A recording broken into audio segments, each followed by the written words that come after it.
Kasama batachinoy, besama yemet nor, semi kades mangustinta, fegadi besama indionech, endihu bemedir tihun, yaljanjarachnen sitenzare, bedelachnen ikkar belen, igna yebedelnen ikkaren demenil, awadafet namatagban, kakifu adenenen fi, mengist yanta antanantana, hayani maskan, Lizlia. In the name of the African ancestors who began the march of humankind in the womb of Mother Africa, we ask these ancestors to be with us, to strengthen us, and give us a vision for the future.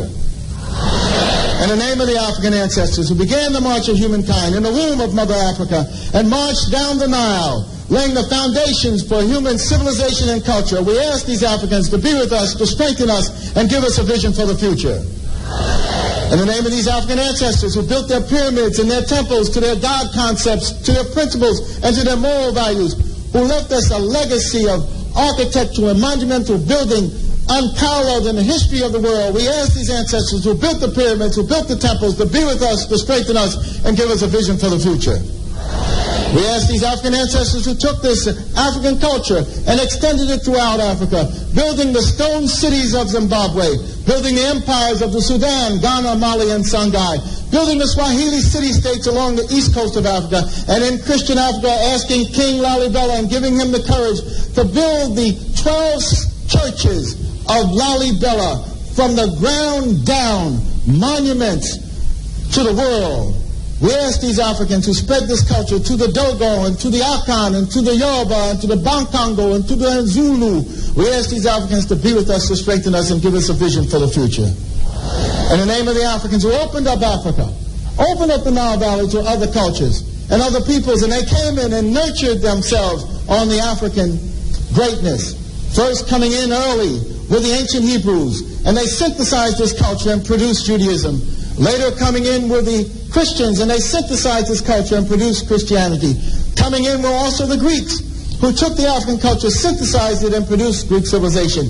And then later, the Prophet Muhammad, and with the Arabs coming into the Nile Valley, they synthesized the culture and produced Islam. We ask these African ancestors, who as part of their legacy laid the foundations for Judaism, Christianity, Islam, and Greek civilization, to be with us, to strengthen us, and give us a vision for the future. We ask those African ancestors pulled out of Africa, taken to the hells of North America, South America, the Caribbean, maintaining the spirit of African humanity in their hearts and in their minds, and who left us this enormous legacy of struggle.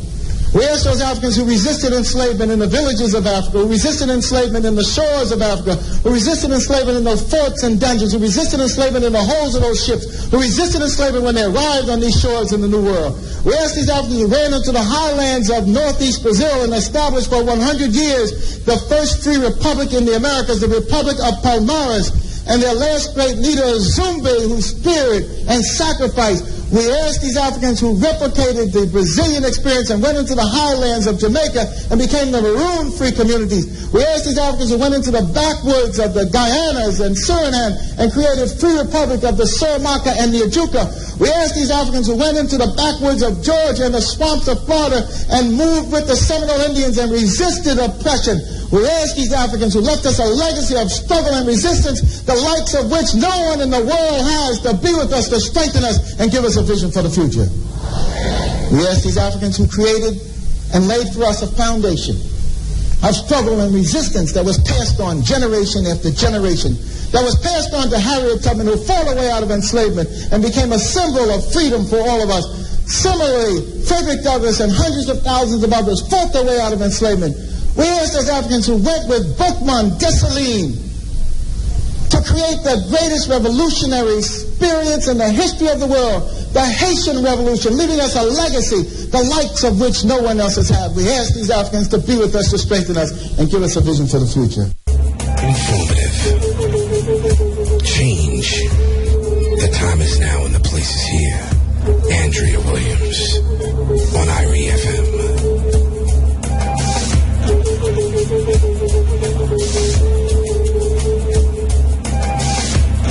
Running African, reuniting the African family for development. At 6 minutes after 8 o'clock, Yemotep. Yemotep. We did learn the correct thing, didn't we? Anyway, we'll just continue to use them because you can.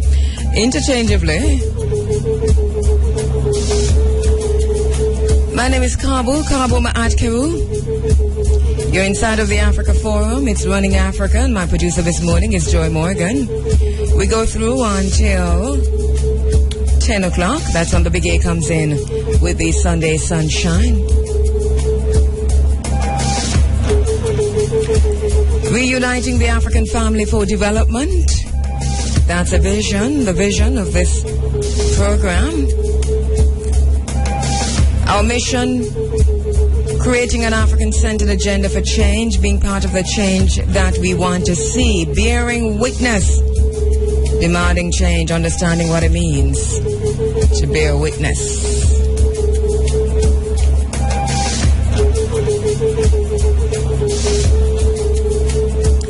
Welcome to you on the 107s, 107.1, all the way to 107.9. Good morning to you across Jamaica.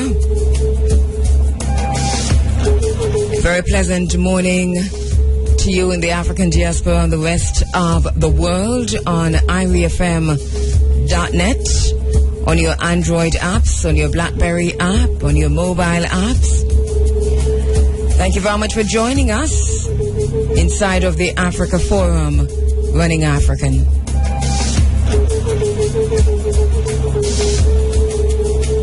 Remember now, we are on the social media. Thank you for retweeting already that we're going to be on and that we're on. We're on Twitter. You can follow me on Twitter at Kabu Ma'at Keru. Kabu, K-A-B-U, B as in boy, Kabu Ma'at Keru.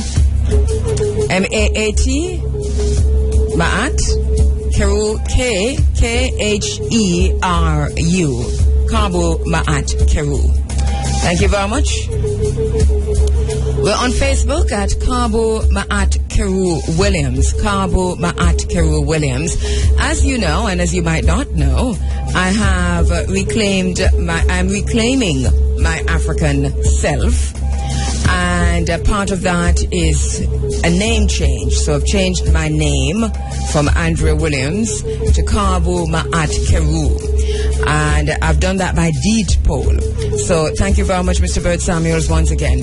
So one of the things that I'm doing is that I'm doing this gradually because I understand we've been in this space for many, many, many moons, and it's taking people a while to get on in the different spaces that I operate also on the social media. So we did not just withdraw from the world the name Andrew Williams. So it's out there in bits and pieces. So you'll still see a bit of it on Facebook, so you know it's me still. And you're still writing me, you're still emailing me at andrea.williams@irfm.net. So we're gradually changing. But part of what we're doing is that on Twitter, it's a straight Kabu Ma'at Keru. So that's how you find me on Twitter. On Facebook, Kabu Ma'at Keru Williams. And in the other places of our social media, you might still find me there as Andrea Williams, and some places as Andrea Williams Green. So hey, it's still me reclaiming my African self, my African identity.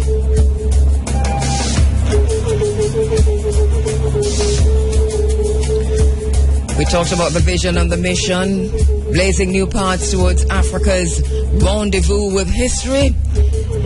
And that's part of the mission here in the vein of Chancellor Williams in the 1970s, in the veins of our ancestors, in the vein of Chief Taichi and Yaya Kimpavita in the 1700s, blazing new paths towards Africa's rendezvous with history.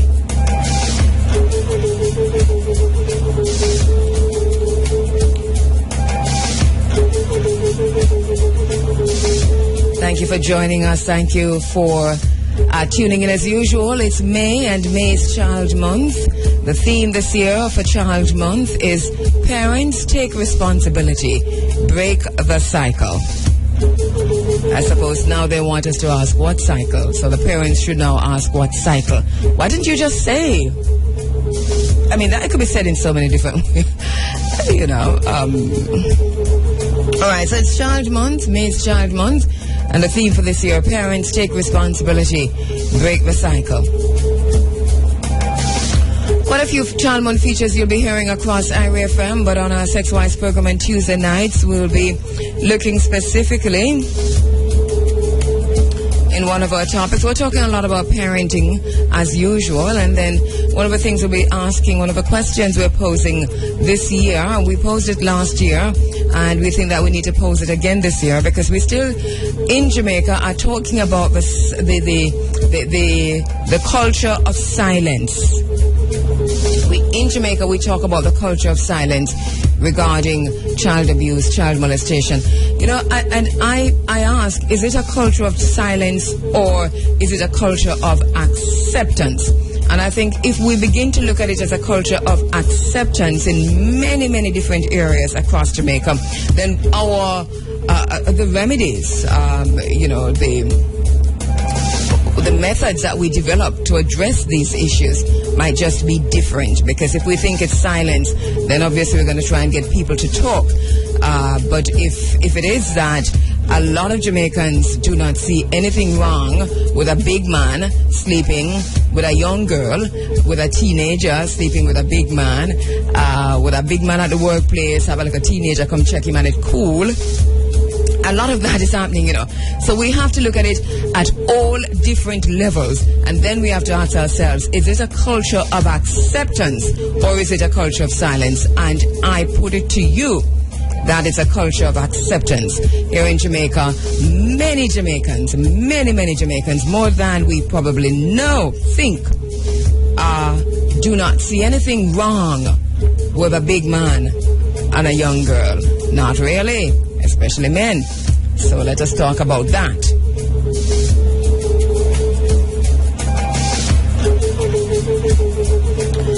Anyway, that's not what we're dealing with this morning, and just because it's Child Month, we're going there.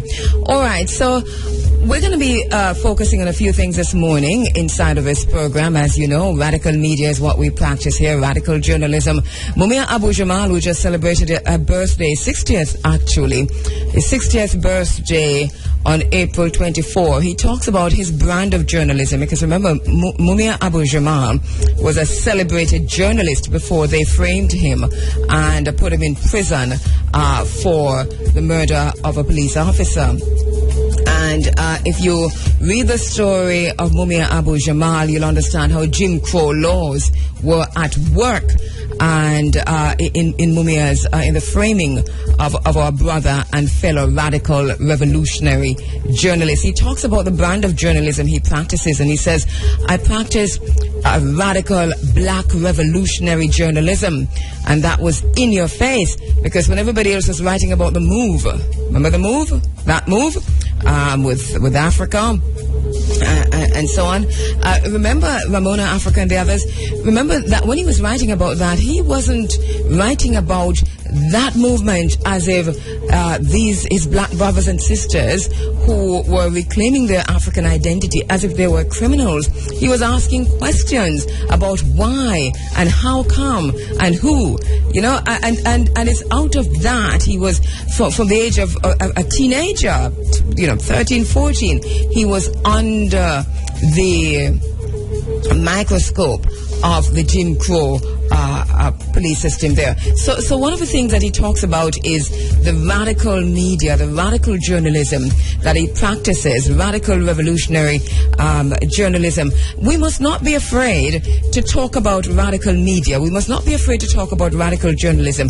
One of the things is that when people hear the word radical, they begin to shiver because they think radical means communist, or they think radical means socialist, or radical have some other connotations when you put that with journalism, or you go bung down the place journalism. Basically, radical journalism is at once destructive and creative. It operates like a disruptor. You know what a disruptor is? Taking another turn by literally uprooting, by literally changing how we think, how we behave, how we do business, how we learn, how we go about our everyday activities.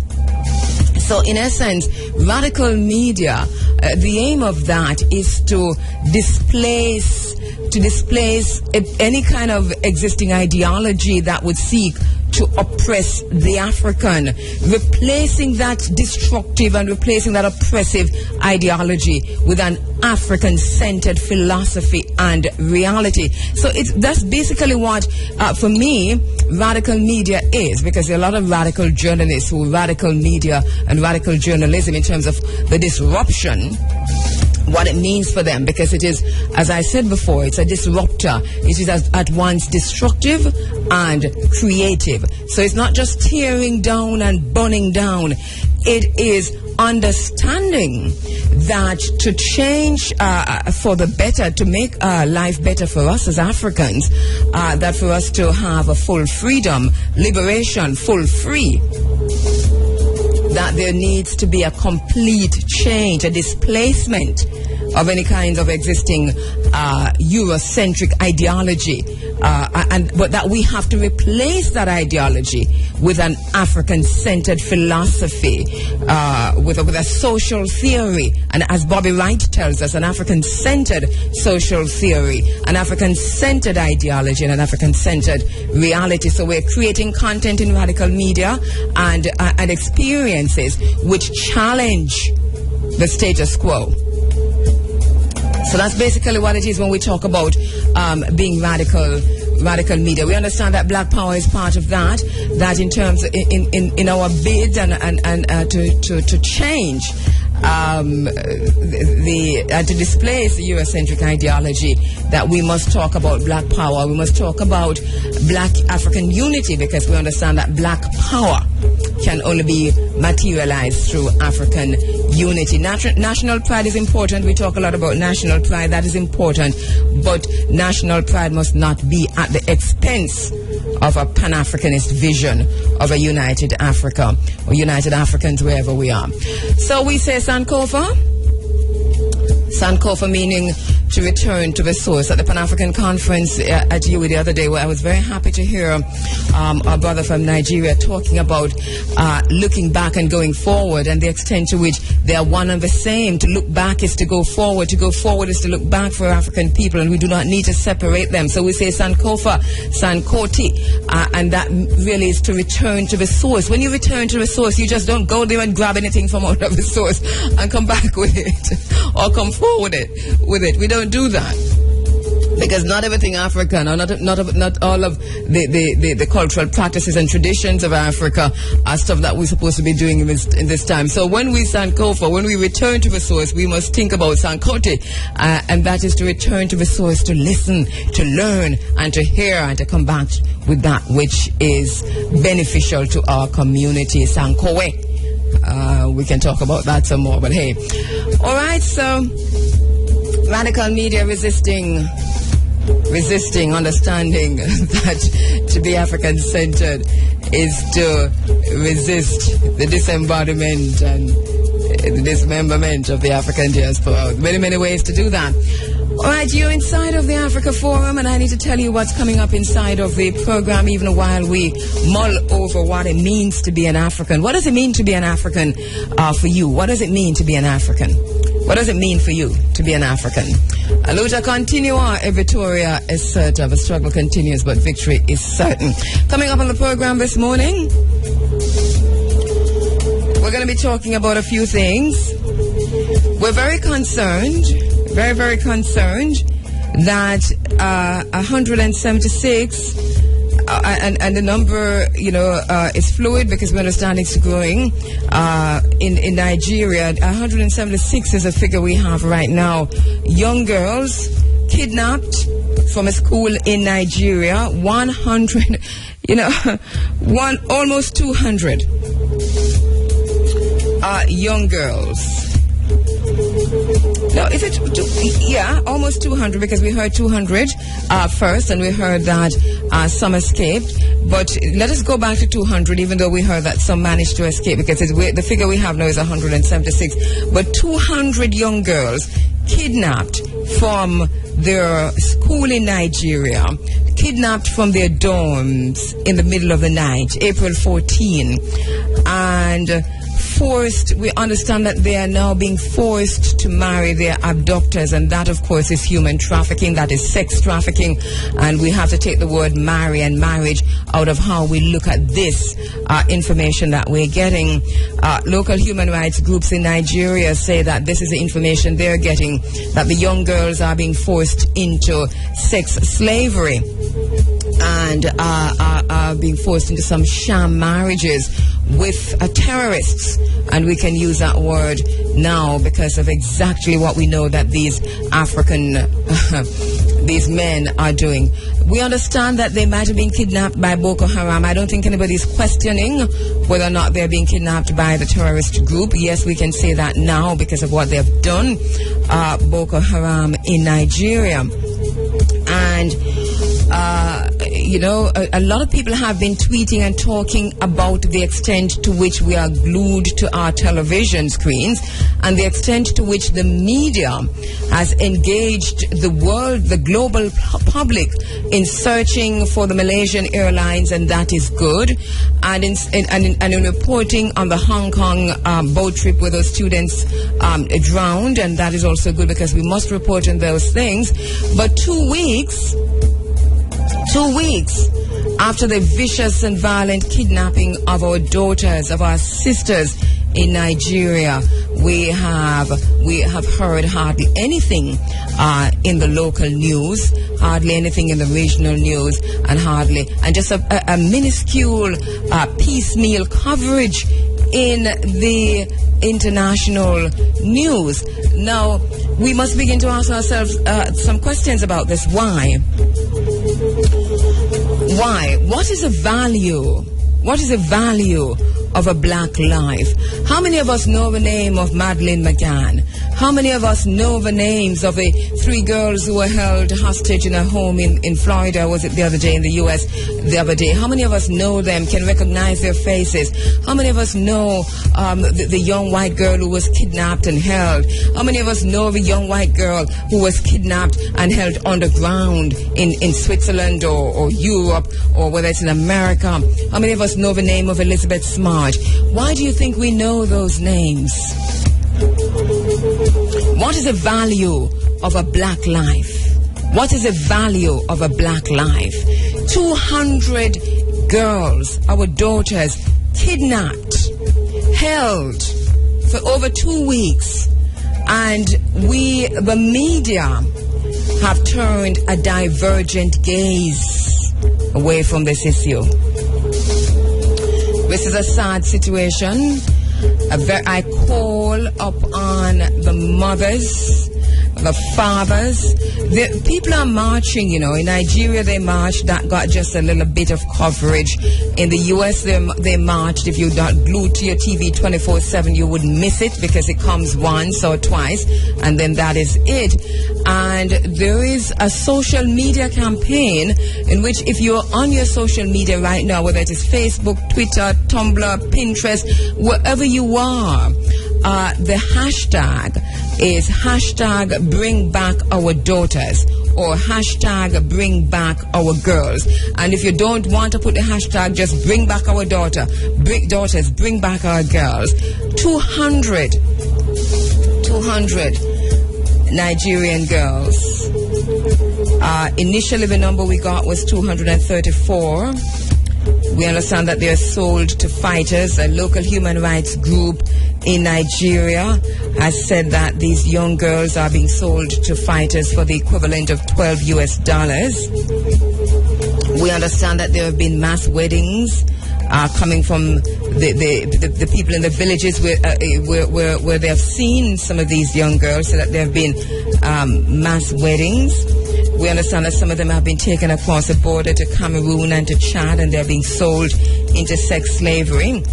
And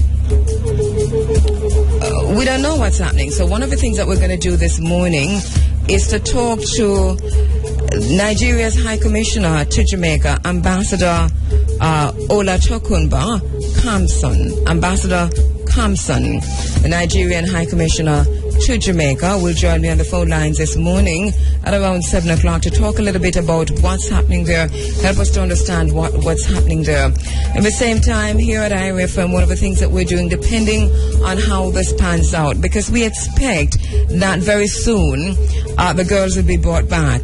But depending on how this pans out, mark this date down, May 25, because here in the courtyard of IRFM, we'll have a day of solidarity with these mothers, with these fathers, with these young girls. And I want to thank Nana Erna Brodbar, Dr. Erna Brodbar. I call her Nana, of course, because that is exactly what she is to me.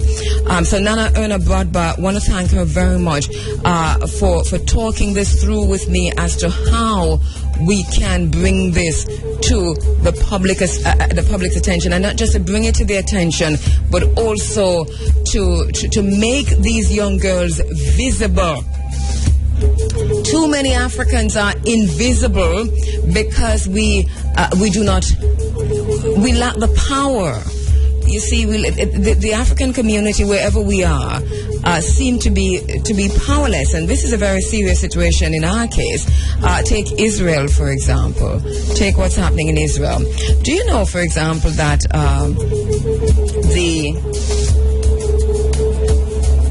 the man we're hearing about, that racist Donald Sterling, do you know that in that racist rant that was recorded by whoever and sent to TMZ, do you know that in that racist rant he mentions a problem that we have been highlighting in this space here on the Africa Forum for some time now, through David Sheen, who is down there in Israel covering this event and dedicating his life to bringing to the public's attention the plight of African refugees in Israel.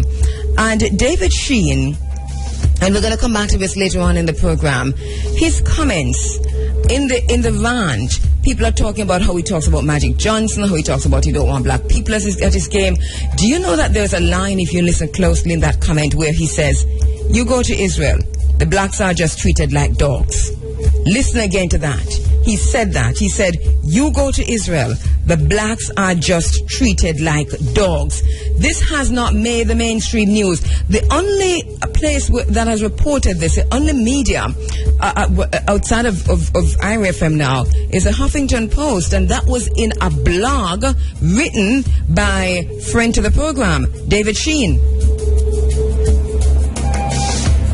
So here we go once again. We'll tell you some more about that later on in the program. But the point I'm making is that wherever we are and whatever we are experiencing, whatever our problems are, unless America or Europe, the European Union or the United States of America see some interest for themselves in terms of, can they get gold here? Can they get oil here? So that if 200 young girls were kidnapped in Angola, they'll be there. But in Nigeria is a whole different situation, you see. As much as there's so much oil in Nigeria, Nigeria controls its stuff. Nigeria controls its thing. So that, there's no interest there for them right now. Or maybe, you never know what's happening behind the scenes. Maybe they're saying to Goodluck Jonathan, we will come and assist, or we'll make this part of our newscast. We'll have this, so the world can know what's happening there. But you have to give. You have to give. Well, we can do it. We can do it. We can do it without them. And this is what we're doing. We're ensuring that we bring this to the attention of the African diaspora, and at the same time we're saying to our brothers and sisters and to Mr. Goodluck Jonathan in Nigeria that we must do something about this immediately. What's happening now? The Economic Forum is coming up for Nigeria in just 2 days' time, is it? And we understand that Abuja is going to be closed down for the forum. That itself tells us something, that there is a situation in Nigeria that we have to look at. So Ambassador Kamson, Nigerian High Commissioner to Jamaica, will join me on the phone lines this morning to talk about that. Well, as you know also, the 3-member Commission of Inquiry into the assassination of Dr. Walter Rodney is on the way. We started the hearings on April 28. There is a Justice for Walter Rodney committee. We spoke to members of that committee. I myself am a member of that committee, and I'm very proud to be so, to ensure that the ongoing hearings and what the committee has said, that the main role is to ensure that they're fair, that they're transparent, and that they honor the memory of Dr. Walter Rodney. So we spoke to Wazir Mohammed, Dr. Wazir Mohammed, Dr. Nigel Westmars, and of course our own Attorney at Law Richard Small here on the ground last week. This week, joining me in studio, friends and close acquaintances and friends and fellow activists with Dr. Walter Rodney here in Jamaica, broadcaster, Rastafarian activist Jerry Small joins me in the studio, and also a good friend. Also joining me in the studio, Nana Esiba, and by the way, that you know her as Sister Minnie, but we have Sister Minnie reclaimed her African identity in terms of her name a long time. We're still calling her Sister Minnie, so we're ensuring that even though it's taking us a little time to get there, that when we recall, we do say Nana Esiba, and we must try to do so. All right, so she's also, they will come and tell us a little bit about their time with Walter Rodney, talking about groundings. They were integral to those groundings with the brethren that Walter Rodney writes about, Dr. Walter Rodney. So they'll be joining me in the studio. On the phone lines, another friend and acquaintance and colleague and one of the fellow brethren who grounded with Dr. Walter Rodney was Frank Haspel. His son actually works here, Roger Haspel. Frank Haspel is overseas. We'll join him on the phone lines this morning as we talk about why the Jamaican government made Walter Rodney persona non grata and exiled him from Jamaica. We'll also talk about the days of the groundings with the brethren, and to talk about Dr. Walter Rodney himself. Who was this man, and the practical things that he did on the ground, because we hear so much about him. When Dr. Walter Rodney entered University of the West Indies, I was not yet born, but I live the Walter Rodney dream, the Walter Rodney ideal, the Walter Rodney ideology, and we'll talk some more about that later on this morning. He was assassinated on June 13, 1980, and was assassinated in Guyana, hence the 3-member Commission of Inquiry that is now underway in Guyana, 34 years after.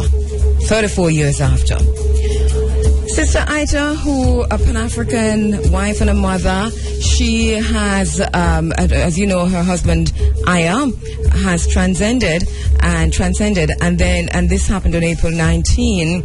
Aya, of course, was a Rastafarian. He was one of the brethren in the Coral Gardens who survived the Coral Gardens massacre. He was an actor in some of the local movies produced for the international market here in Jamaica, such as Rockers, Bongo Man, and Heartland Reggae. And Sister Ida joins me this morning to talk a little bit about Aya, whom we have not heard much about. I think a very, very long time ago, I think I've interviewed Aya once or twice, maybe 3 times, and those times they were about the Coral Gardens incident. Had a good talk with him when we went to the Valley of Decision many years ago to an event there, but we'll hear much more about him when Sister Ita joins us in the studio. Also this morning we want to make a quick link with young scientist who is now a teacher, because as you know, the Steertown Academy, they have won the National Scientific Award, and now they are scheduled to go to Trinidad to enter the regional competition. They're the winner of the Agri-Technology competition, and also the TVET Quality Awards competition, the Scientific Research Council's Young Inventors and Innovators competition. And because we believe in building a knowledge society, we spend a lot of time here talking about the young people who are involved in science and mathematics and history and archaeology and anthropology. And it's a knowledge society that I think will get us out of a lot of our problems. So that these young inventors, they should go to Trinidad. They should be heading to Trinidad. Now, they're having difficulty getting there, though, because of lack of funding. So we want to make a quick link with Andre Yishu to find out what is the situation there. So we have lots to talk about this morning, lots to do inside of the program. It is the Africa Forum, Running African.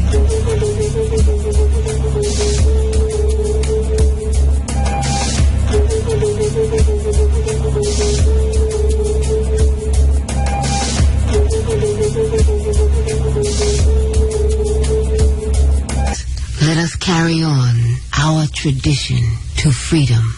Now, 20 minutes going up to 7 o'clock. You're inside of the Africa Forum, Running African. Thank you very much for joining us, and thank you very much for sending in your tweets already. We're on Twitter at Cabo Ma'at Keru. Also, you can send me an email, andrea.williams@irefm.net. That's andrea.williams@irefm.net. On Facebook, we are at Cabo Ma'at Keru Williams. Cabo Ma'at Keru Williams. 6:41 inside of the Africa Forum. Mama Sue, Mama Sa, Mama Makusa, the sound of Sonny Oka sons out of Nigeria. Reggae Makusa. Makusa.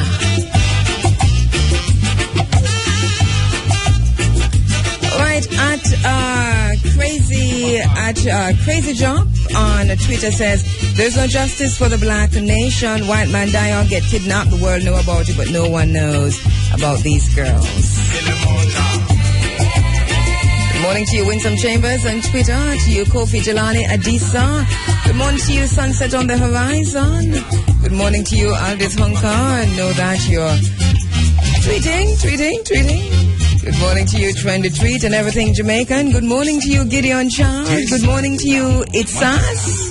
Good morning to Antilian.org. If you're listening to Sonny Oka Sons, you have to turn the radio up as early as it is in the morning, and you have to make sure that all the speakers are working and that the tweeter, what they call all those stuff now, you just have to make sure that everything working, because Sonny Oka Sons has a bass and you got to get all of that. Reggae Makosa. Yama. Running African.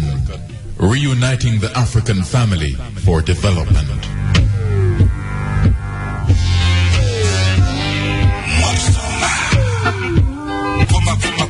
All right, just a bit of trivia regarding this song, Reggae Makosa and Irie FM. The very first song from the continent of Africa to be played on Irie FM was this here song, Reggae Makosa by Sonny Oka Sons. Talking about rotation in every single program, even the 2 to 6 slots. Heaviest rotation. Yeah. All right, going to be talking to the Nigerian High Commissioner to Jamaica in a little while. Just about 8 minutes or so.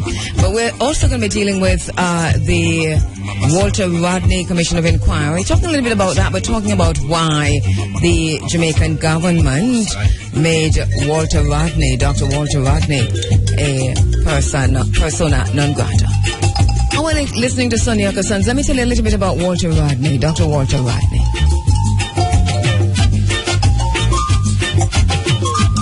Running African. Reuniting the African family for development.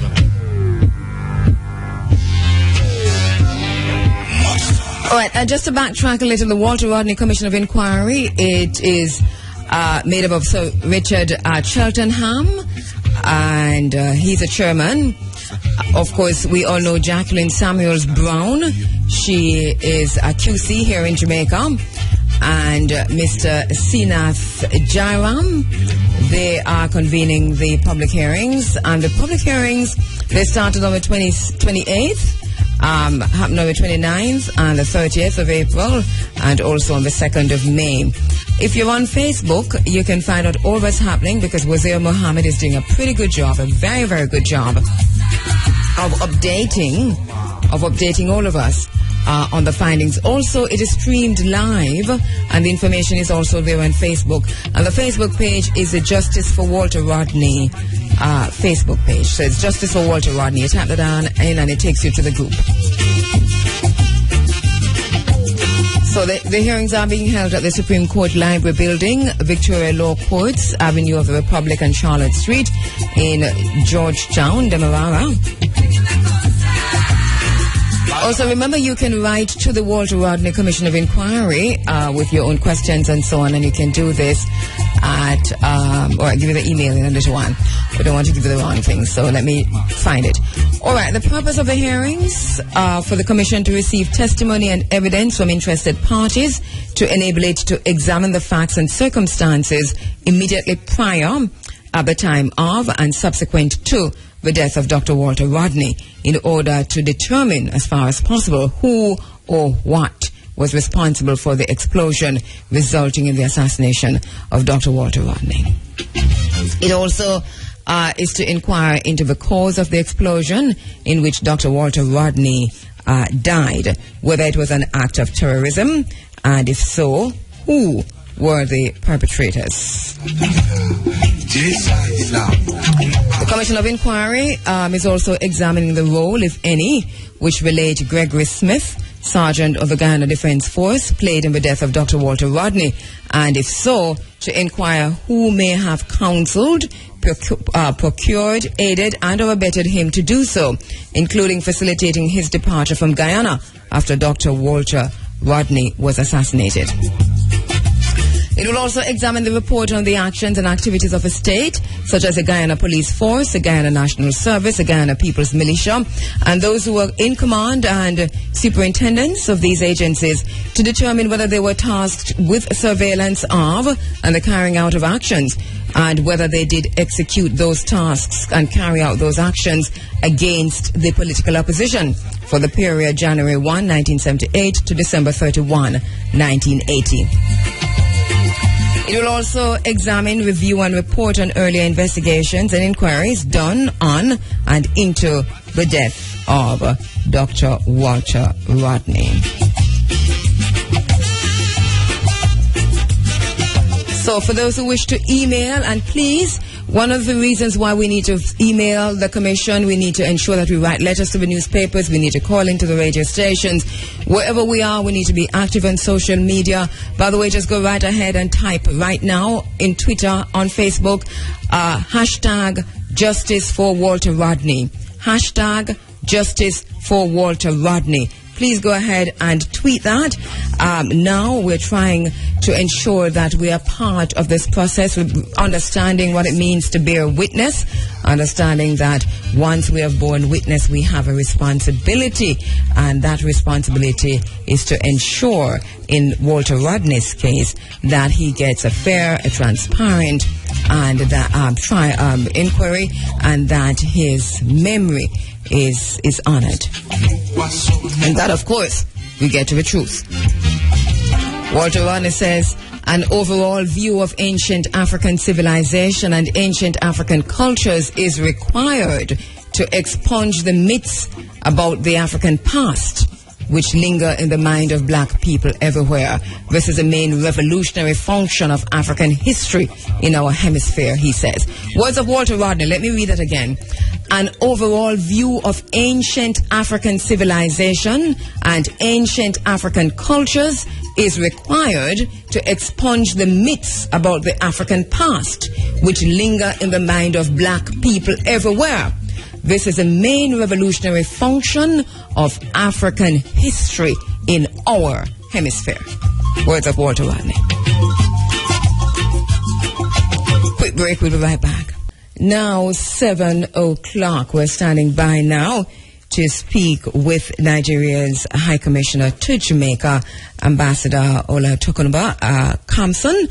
And, of course, he's going to be talking this morning about the circumstances involving the 200 girls, over 200 girls who were kidnapped from their school in Nigeria and whom we have not heard from since. A few of them, we understand, managed to escape.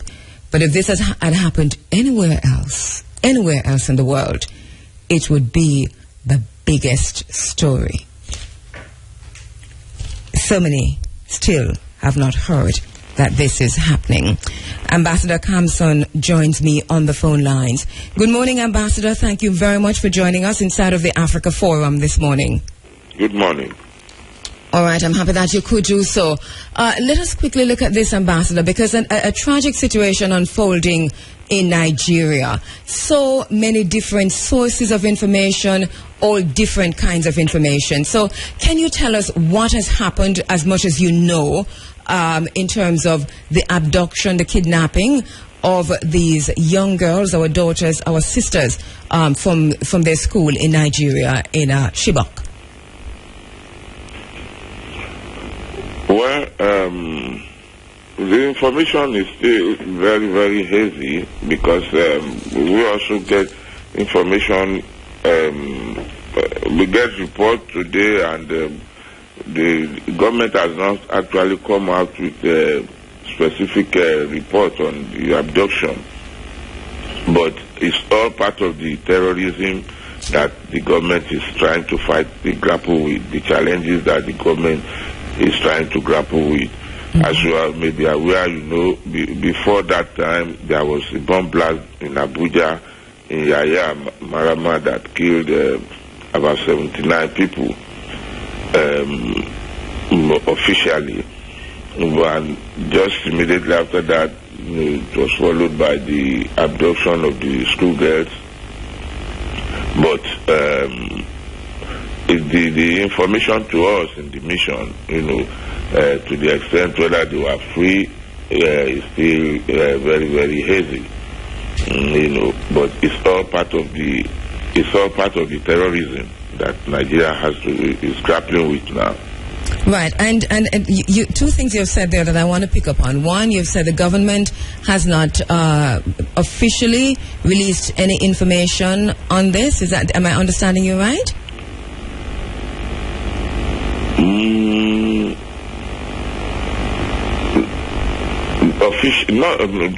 It depends. No, that's not what I'm saying. What I'm saying is that the state, whether the young girls have actually all been recovered from the kidnappers, is what I'm saying. Not that the government has not come out with the news whether those students were abducted. Mm-hmm. So one thing we know is that over 200 young girls were abducted, and but more than that, we are not quite sure what has happened. There is information that we're getting from some of the local human rights groups on the ground in Nigeria, who have said that villagers have told them that these young girls between the ages of 14 and 16 and some 18 are now being forced into marriage, and that some of them have been taken across the border to Cameroon and Chad.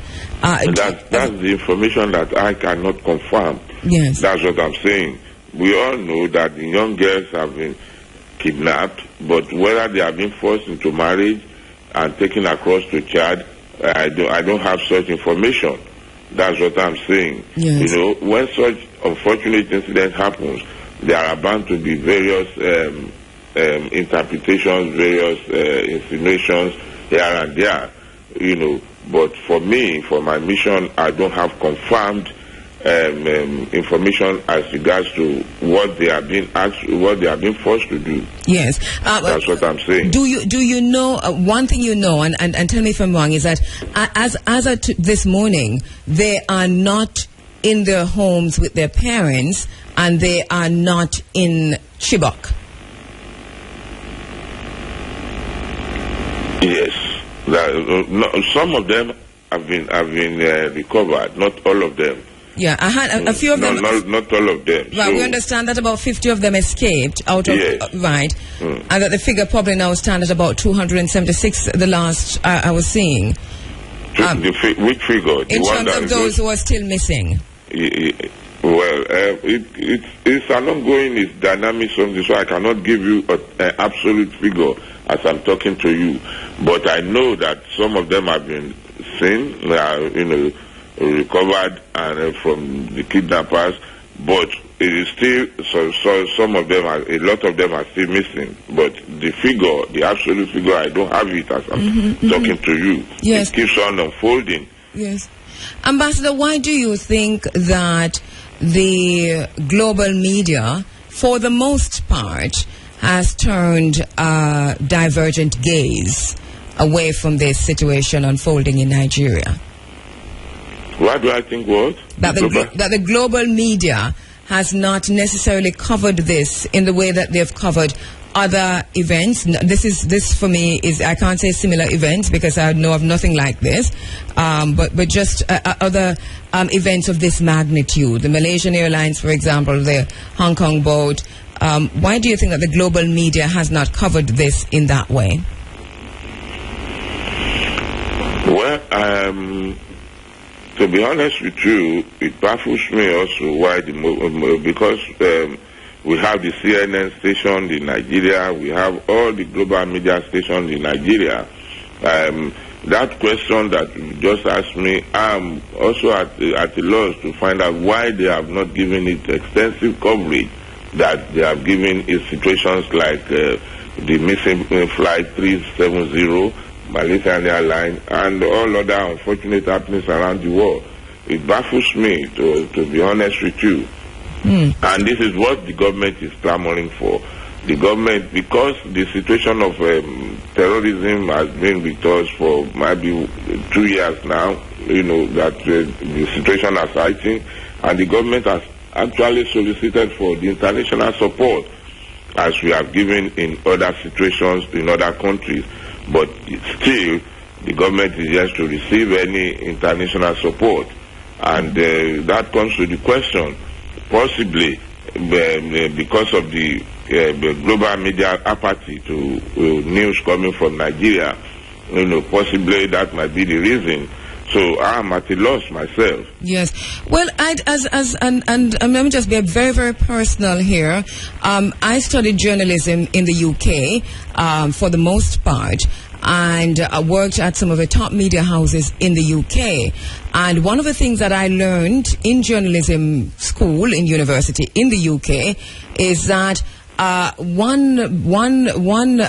black life, it takes about 1,000 or 2,000 black lives to value one life of a WASP, a white Anglo-Saxon person, more so a white child. And I think this is what we're seeing playing out here as far as the global media is concerned. As a media practitioner, I'll say that and move on. And I want to talk a little bit about what do we know of the kidnappers. We hear that this might have been done by Boko Haram. Boko Haram, is that, do you know that? Can you confirm that? Have they made any response to that? No, they haven't made any response. But because coming from the area, the part of Nigeria that those incidents, the two incidents, recent incidents happened, those areas have all actually been the center of activities of the Boko Haram people. So it may be safe to conclude that it is their machination, but I am not aware that they have actually publicly come out to make any claim for that incident. What can you tell us about Boko Haram? Believe me, I don't know much about Boko Haram because all I know is what I also read in the papers, because by the time their activities heightened, I had been here in Jamaica. Yes. But all I know about them are what I also read in the papers. And what we know about them is that the name itself suggests that they are against Western education. But no, that is not correct. If they are against Western education, some of the people that come out to make claims, their children are actually in Western schools, in Europe, in America, and so on. So I think that is a ruse. And they are just a bunch of terrorists, finding one excuse to justify their actions or not. But that cannot be true. Yes. Well, the meaning of Boko Haram is Western education is bad. That is what the meaning. But then, when you look at those people who come out to identify with this sect, their own children are actually studying in Europe and in America. All right, so you said this is just a terrorist group, and from, we've seen act after act, because this is not the first violent act against young people, against students by them in Nigeria. What happens now? What is the plan of the government? How do they move forward? Do you know what is going to happen now in terms of... That is why the government has declared the state of emergency in about 4 states, that the activities are more prevalent. Those 4 states, most of them are aborting our neighbors up northern part of the country, Niger Republic and Chad Republic, because when they perform their activities, the information that I'm getting is that they run to those countries, and it becomes very difficult for our troops, without fear of being accused of territorial aggression. It becomes very difficult for the troops to run after them the moment they cross to the other countries. But the government is soliciting for international support, cooperation of those countries, and the government has even threatened that it may be forced to close the borders with those countries because of this situation. However, the government has applied. The government has brought out the military, because it was really at the point, it was like a war. It was like declaring war on the country. And government brought out but still the situation has not abated. And that's why government is calling for international cooperation and assistance in this regard. The Pentagon has said that the Nigerian government has not asked for the help of the United States. Well, I know that our president made a pronouncement, but whether officially, I don't know the process officially that it will have to go through. But our president made a public pronouncement seeking for help. What about AFRICOM? Haven't heard anything from AFRICOM. Haven't heard anything from the Africa Union. Maybe you have, and it missed me. Can you tell me what their response have been? No, I haven't had much from the African Union in this regard.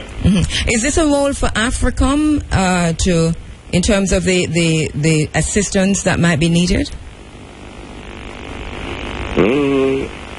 That much I cannot say now, unless the situation becomes more clearer to me. Because Africa is militarized. I mean, it is heavily militarized. Not anymore. Militarized. Not Nigeria. I'm talking about Africa. I know. You said Africa, but we have the ECOMOG. Which mostly the troops are like 70% supplied by Nigeria. Yes. And most of those countries in Africa that will have crisis, they are being sorted out with the assistance of African Union, and the African Union troops also mostly contributed by Nigeria. So and now Nigeria is the subject. Yes. So those countries may be a little bit powerless in terms of material resources, in terms of the financing and so on. But I cannot give a vivid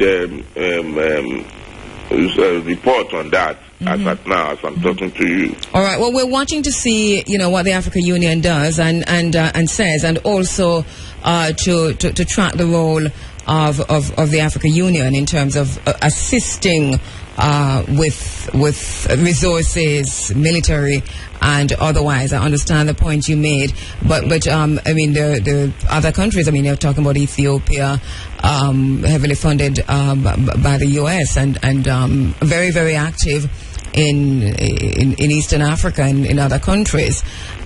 So those are points to be made. Yes, I've noted those points. My colleague here with me has noted those points. When we get response on those, we'll get in touch with you just for the education of the public. Yes, we'd appreciate that. Yes. What can, here in Jamaica, here at IRFM, we're watching this very closely, and depending on how this unfolds, I think either way, on the 25th of this month, African Liberation Day, in the courtyard of IRFM, we'll meet and ask Jamaica to gather with us in solidarity with the people of Nigeria, and we'll talk more about that.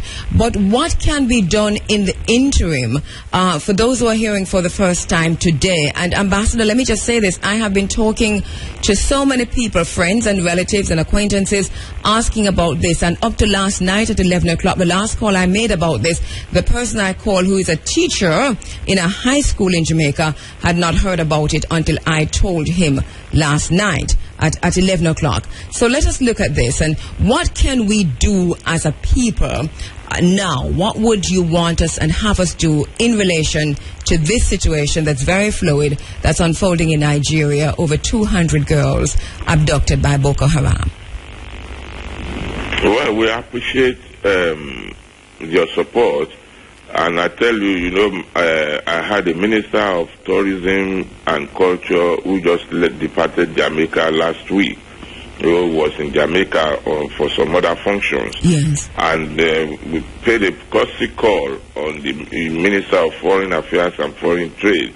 He expressed sympathy also, and also advised the country to seek international support. Perhaps with that, a show of solidarity from Jamaica, because we know Jamaica is a brotherly country, we are brothers, and definitely you are concerned with what is happening to us, and you show your support. If other countries also do the same, perhaps the perpetrators may be forced to have a rethink, and reduce this. And also, I think it's not only physical combat that we have to come into play, but a lot of intelligence work also we have to come into play. Yes. In not when they have actually hit the country, or when they have actually hit their target, that we now start to cry, but to prevent them from hitting the targets. So a lot of intelligence work will have to be done, and this possibly will be areas that Nigeria will also require a lot of assistance from the international community. And one of the things that we can do here too, I'm quite sure, just hearing you respond to that, is to make sure we lobby our own government to make, not just to express sympathy, but to make a public statement, and that for us to continue to take to the social media. The social media is driving this story right now. Hashtag bring back our daughters. Hashtag bring back our girls.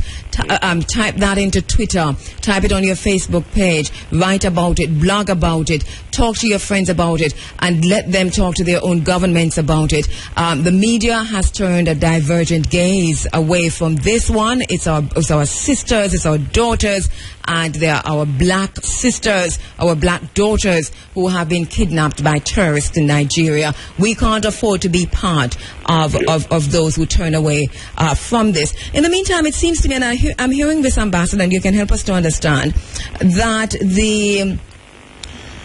there are concerns in Nigeria that the opposition, and tell me if I'm wrong, might be in some way fueling the ongoing situation in a negative way. Do you have any comment on that?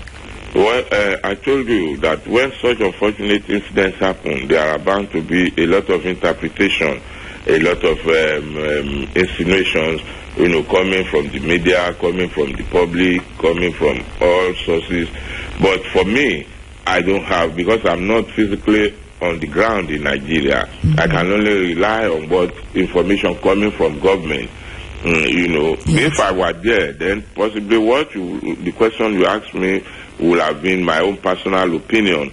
But I'm not on ground in Nigeria. I'm here in Jamaica, a distance of 17 hours flight. It takes nothing less than 1 day to fly from Kingston to Lagos. So it's not so easy. Well, I cannot make any categorical statement on that because I don't have such information. Yes, I understand perfectly. Our colleague and brother Mutabaruka is heading into Nigeria sometime this week. And when he gets there, we'll link with him there in Nigeria. We also have people on the ground in Nigeria who will continue to talk to. Finally, Ambassador, the economic conference is scheduled for Nigeria later this week, just 2 days. Later this week, yes. Just 2 days away. Yes. How does this tragedy impact the situation, and what is being done in Nigeria to deal with this in terms of, here you have an ongoing situation, but then there's a big conference coming up for Abuja. How is this being dealt with? Well, the security situation has been tightened, especially for the foreigners coming in for the economic situation. I don't think there is any cause for alarm in regard to the safety and security of the people coming for the conference, because the government is fully, braced up to ensure their security. We understand that Abuja, well, you said there's a state of emergency in Nigeria now. So Abuja is not part of it. I said in 4 countries. In 4 countries? In 4 states. Right. No, I was saying that in Nigeria Abuja has 36 states. We have only 4. These activities are, confined to only 4 states out of the 36 states in Nigeria. Right. I meant to say that in Abuja right now, we understand that government has said that schools will be closed, lots of businesses will be closed to facilitate this. Is this in direct response to terrorism, or is this a usual thing for a conference to be happening and most of the public sector is closed down? Well, perhaps it's in the response to the situation, and also partly response to the as a security measure for the incoming economic summit that is taking place. But don't forget that Nigeria has just also hosted African Ministers of Finance, conference with over 1,800 people in attendance in Nigeria, and there was no cause for concern. Okay. All right. Our hearts. And currently, we have the Chinese premier in Nigeria, as I'm talking to you, visiting Nigeria. Right, and who will also be at the conference. So it might be part of the security measures taken that the government has threatened to close schools, especially in the prone areas. All right. I can assure you that the security situation, government is taking care of that. What about security for girls who are missing? Where are we with that? Those ones those ones happened in the area confined, and when you are taking unawares. But the conference, the Nigerian government cannot say that they are taking unawares. It's something they are preparing for, and taking all necessary precautionary measures. Yes. But in the case of the unfortunate situation of the kidnapping of young girls, it's like everybody was sleeping and nobody, when these people hit. But when you have a function to do, like you have, that you are inviting the international community, you take all necessary precautionary measures. So we're very clear on that strategy. What we're not so clear on is what is a government strategy to return and to recover these young girls. The government is doing this. To the last information I have, government intelligence operatives are scouring all the necessary area for information. No, government is not sleeping. Yes. Definitely, that much I can assure you. But some of these things, it takes time to unravel the perpetrators and to get them to face the law. Yes. In the meantime, of course, our hearts bleed every time we think about this. A lot of us this has hit us in the womb literally a lot of mothers. And I know the fathers have been out there on the streets also. Until our young girls, until our daughters are returned, we understand that, and I saw this on Twitter, and we probably just needed to clear it up because nobody raised these questions when those white girls were returned to their homes, when they were held prisoner by Castro. For how long? Nobody talked about stigma, but here we see a lot of information, a lot of tweets, a lot of conversation and discussions about stigma once the girls are returned home. Can you address that just before you go? Because I'm sure our mothers and our sisters are not like that. We want our children back, don't we? Why are we so concerned about stigma? Well, we want everybody, I'm sure, all right-thinking person wants all those children back to join their family in the safety of their family, and the government is doing what it can at the moment. But it's very, very unfortunate, very worrisome, and it's just too bad. But I'll keep you posted as situation, because it's still fresh, as information comes in to the mission from the government. Yes. I'll keep you posted. I appreciate your concern. I appreciate the support of all right-thinking people and nations around the world who have expressed solidarity and sympathy with the Nigerian government and Nigerian people.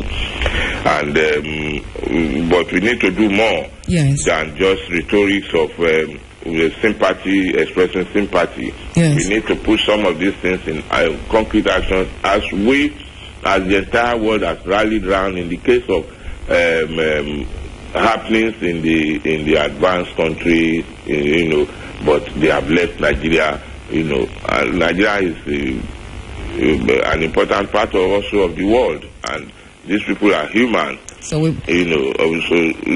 need support. Part of what we do is to pull ourselves. Part of what we do is to pull ourselves out of this powerlessness and to be our own voices. Say to the world that we're not invisible. We're here. Thank you very much, Ambassador Campson. I appreciate. Thank you so much for your concern. I thank you so much for bringing this information to the public, the Jamaican public, and also I want to use this opportunity to express the appreciation of the Nigerian government and the Nigerian people to the sympathy expressed, either in official circles or also on personal circles, because you are not the only one. A lot of people have also asked me about such situations in personal circumstances, not officially. Yes. To all these people, on behalf of Nigerian government, permit me to express our appreciation, and also to seek the support in whatever form that will enable us to recover these youngest alive and back to their families.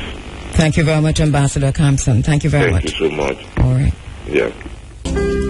Scores, over 200 young girls kidnapped from a school in Nigeria. And we're hearing all kinds of stuff. We just spoke with Ambassador Ola Tokunba Campson, the Nigerian High Commissioner to Jamaica. One thing we know, these young girls are still missing. They're not in their homes, and they're not at school.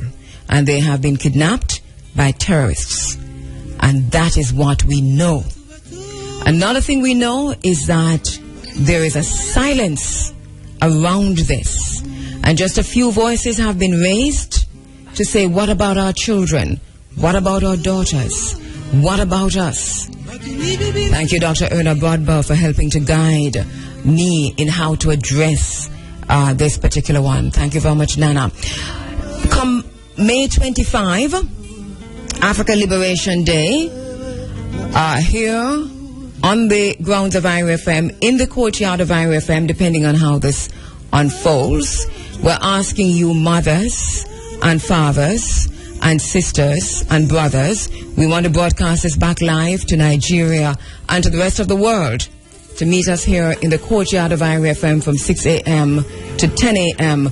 in a day of solidarity with the girls, with our daughters, with the mothers, with their fathers, with Nigeria, as we say, bring back our daughters. Maybe you're feeling now that there's nothing I can do. There's not much I can do. But thank God for social media. so that if you're not taking a plane for 17 hours to Nigeria, one of the things that we can do, two things. We can lobby our own government here on the ground, and I am not saying that they haven't done so in terms of making a public statement about this.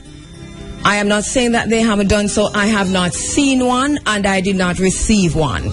They might have done so.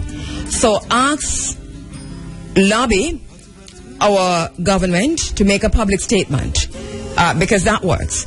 Then let us take to social media, so that if you're on Twitter, hashtag bring back our daughters. You see, once this trend, remember now, let me just go back a little. The so-called Arab Spring in Tunisia was fueled by Twitter.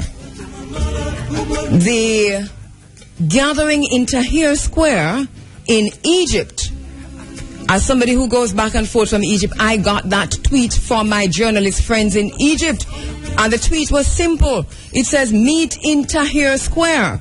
And when you got that tweet, you knew that you were supposed to be in Tahrir Square. I was here in Jamaica. But then many people meet in Tahrir Square. We see that revolution never really happened. That was fueled by many, many things. But in Tunisia, it was a tweet. It was Twitter that drove the people to the streets. So let us use the social media. Use Twitter. Hashtag bring back our daughters. Hashtag bring back our girls. That's what you can do. Do that on Facebook also, because they are also doing that on Facebook. Hashtag bring back our daughters. Bring back our girls. For everyone who's listening who has who are on the social media, because you might be on Twitter, Instagram, Pinterest, Tumblr, Foursquare, Facebook, just make sure that it is done there and on your blogs. All right, please do that. That's one thing you can do. Let us not say that we can't do anything anymore, because we can do something. And then on the 25th of May, we'll meet here in the courtyard of Area FM again and beam our voices as one to Nigeria and to the rest of the world to say we are not invisible. Our daughters are missing, and we want them back. We want them out of the hands of these terrorists who call themselves Boko Haram. When we come back from the break, we're going to be talking about Walter Rodney, Dr. Walter Rodney, and why the Jamaican government made him persona non grata. On Facebook, quickly though, and I got to take my glasses off to read that one. All right, so on Facebook, Kwame Pianka says, practically, the Africa Union military wing should conduct a rescue mission without any help from AFRICOM. At minimum, it should be the military wing of ECOWAS, excluding the French-dominated CFA countries. I agree with you. Karen Chin says, arise, our voices must be heard. Let there be outcry and condemnation of this act of atrocity. Bring our daughters home. Sharon Paris Chambers says, Shakti woman, Jap power warriors, get into prayer and action mode, because this atrocity must be reversed by the power of the Most High. Karimak Times says, sober topic, not one that I've seen or heard much Caribbean media give credence to. After all, we ought to have piqued interest in this motherland, in the motherland. Andrea Downer says it dread and terrible, Andrea. All right, and there are more comments on that. Mama Sita Talawa from Germany commenting on that. And let me see. So many others commenting on that. And we'll try and read as many as we can. Also on Twitter, believe me, lots and lots of comments there. What we're doing is to add Selector Princess. Thank you very much, my sister Mitch Annan, 39Z. Thank you for that. She's done the hashtag bring back our girls. Warren Johnson says, until we unite as a people, we'll continue to face oppression when needed and ignored when we serve no purpose. Thank you all for tweeting Aquila Mentado. All right. Talking about China, yes, admitting growing pains in Africa. Thank you for that, my sister. All right. Yeah, Israel, send back our daughters. Thank you very much for that. And so much more. Thank you. Quick break. Now 7:40. Running African, reuniting the African family for development. All right, we're back with you inside of the Africa Forum, Running Africa, and in this segment of the program, we're asking why the Jamaican government and the JLP at the time made Dr. Walter Rodney an unwelcomed person in 1968, but we're also looking at the life and times of Dr. Walter Rodney, especially right here in Jamaica and the groundings with the brethren. In the studio, my own very, very good friends and friends also to Dr. Walter Rodney, Pan-Africanists, both Rastafarians, and Jerry Small is a broadcaster and is joining me in the studio. His program, Straight Up, is on News Talk 93. Morning, Jerry. How are you doing? Good morning, ma'am. All right. Also, Nana Esiboa, Sister Minnie. I have to say both Sister Minnie so that people know that it's you, same one. So we have the practice to do this in the studio with me this morning. Nana Esiboa, good morning. Good morning. Give thanks and praise. Thanks for coming in.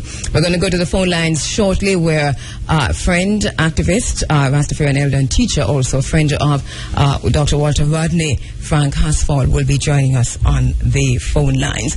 I've been talking a lot about Rupert Lewis's booklet on Walter Rodney because reading that, I got a better insight, because I've read a lot about Dr. Walter Rodney, but I got a better insight of what was actually happening in terms of the day-to-day events on the ground here in Jamaica. Sister Minnie, you were right there. How did you meet Walter Rodney? Nana Esiboa, how did you meet Dr. Walter Rodney? Give thanks. Well, I was fortunate at the time dealing with culture. I was an activist, Black Power, Miriam Makeba, and I grew up dealing with Black Power and moving with Jerry Small, Garth White, Peter Phillips. As I like Man Company, so they were my friends, you know. Yes. That time they were going to JC school and they would get out and come in my ear and sit with me and talk with me about Rastafari, because these were young youths who in school, the first set of Rasta youth in Jamaica at JC that start proclaiming Rastafari. God White, where is here with Big Afro, Jerry Small and, you know, Peter and Tees and a brother named Poco Morgan, and they all would come and sit with me and talk with me, and so I get into, and we go dance in the weekend time and listen to culture. So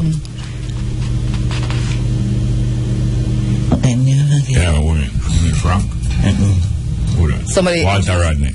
Dr. Walter Rodney came to the university, and Jerry and the brethren them get in touch with him and reasoning with him, and anywhere they go I would go with them, because at that time there was no female in my age group saying Rastafari that I could associate it. So it was peer brethren. I'm one woman going with all 15 brethren and dance everywhere, lecture, sit down to reason, go to Warwick Hill, go to Trenchtown, all about. So but Dr. Walter Rodney was there with us, and he was teaching. You would have youth like from Excelsior, Georges and all those places, those schools would come by our home where we located in Augustown. So a lot of the groundings that we hear about took place. You were actually part of this. We were right there.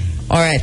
Jerry, for yourself, and a lot has been written in that book about you as a young person. I remember reading that and I said, yeah, that is why Jerry understands so well. And every time we talk, you always say to me that, but you've been doing this since you were a child. But it's the very same thing for you in terms of understanding yourself at a very, very early age as an African, and also your purpose.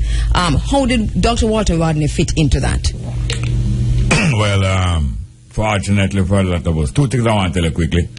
Fortunately for a lot of us, our grandparents was Garveyites, and our parents, although they weren't outspoken in public, they were brought up that way, so we was always Africa-oriented, Garvey-oriented.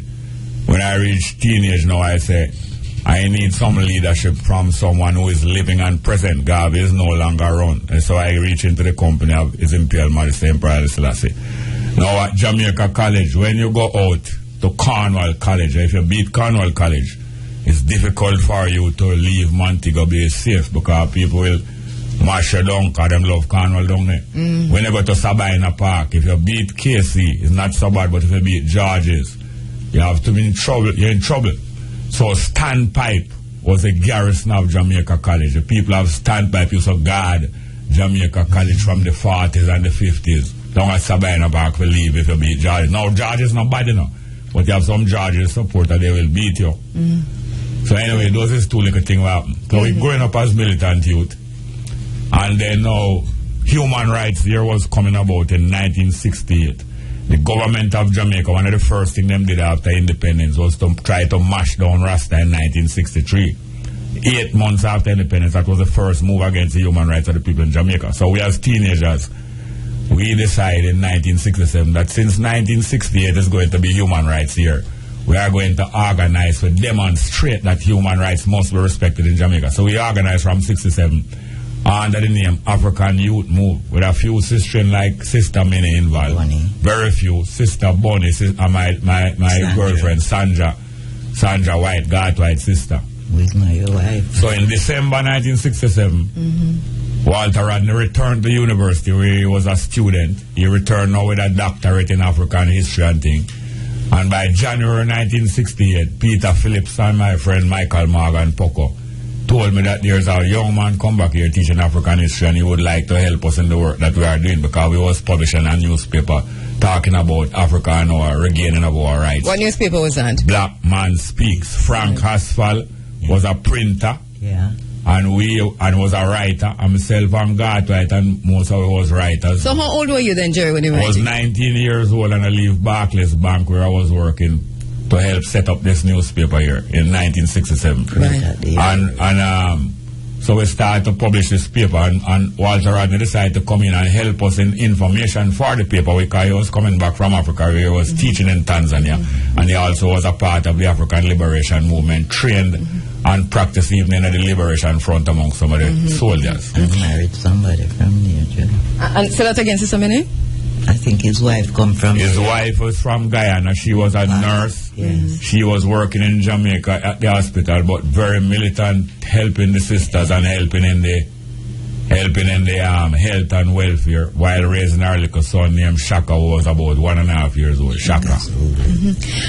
So that one of the things that I read, Jerry, is your own first impression of Walter Rodney, that when you saw him, your first impression was, but this is a young man. And you said that to Rupert Lewis, I think, in the book he talked about that. Yeah. That your very first impression of him, that's such a powerful person. But he was 25 years old in January 1968. When I met him, and he already had his PhD coming back from London, and he was humble. The thing about him, he was so humble and quiet, but militant and fierce. And very short and a big afro.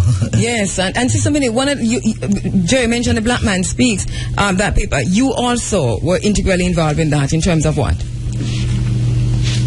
Follow them around the 14th parish to deliver it yes. to like people like D.K. Duncan, who used to work very militant, you know. There's a lot of brethren, when they were young, they were very militant, and we want to shake them up and ask them what happened now. Like D.K. Duncan, all around the 14th parish would take this, because it was about police brutality.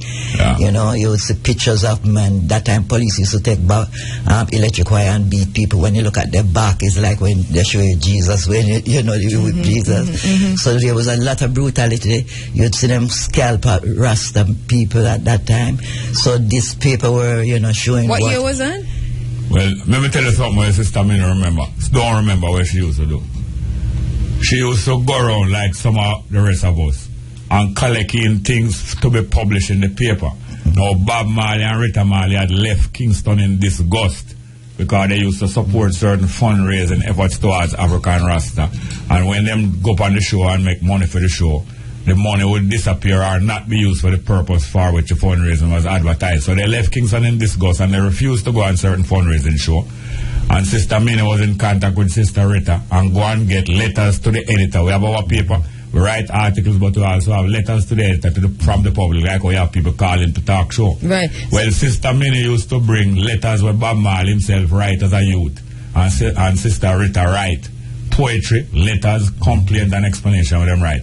And when Walter Rodney was going abroad on the Black Writers Conference in October 1968, he used to come to my yard with Bobby Hill to try to get different publications and writings, because it's a Black Writers Conference for the world, and you must try to bring in all of the writings of the black people. So he used to come, they used to come on my yard where we used to do most of the editing, and I remember handing over letters to them written in handwriting by Sister Rita Marley and Bob Marley, letters to the editor, poetry, and they hand over a lot of those things to them to go to the conference to show people what was happening in America and around the world. And Sister Minnie used to do some of them gathering there. Yeah. And you talk about Frank Haswell as the printer, for the Black Man Speaks. He joins us on the line now. Yes. Greetings, Frank Haswell. Thanks for joining us on the Africa Forum. Hello. Greetings, Sister Andrea. Give thanks, my brother. Jerry. Yes, Frank. Bless. Bless up. I tell you. All right, Frank, we're kicking off, not a whole lot of time to discuss this, but we're kicking off just by looking back about on those early days. And wanted to ask you, Jerry mentioned earlier the Black Man Speaks in the newspaper and your own role in that, but also a little bit about how you met Walter Rodney, and tell us about the Black Man Speaks at the same time. Yeah, well, I did not really fathom the depth of the work that I and Jerry was really doing as youths in the depressed communities around Kingston. But it was not until I really heard on the news, that a couple of buses were turned over and burned, and the city was set on fire, and different parts of the city, and the people identified like as oppressors were pulled from them campfire, and different parts of the city, and the people identified like as oppressors were pulled from them cars and beaten. And a numerous store windows smashed and all those things. Yes. And as Rodney said, downtown Kingston looked like Hurricane Flora passed through. All this just never really happened, in an isolated incident, Yes. This was like a part of a growing black revolutionary activities that was growing due to the significant amount of footwork that was done by Jerry and myself, and a number of other youths at the time.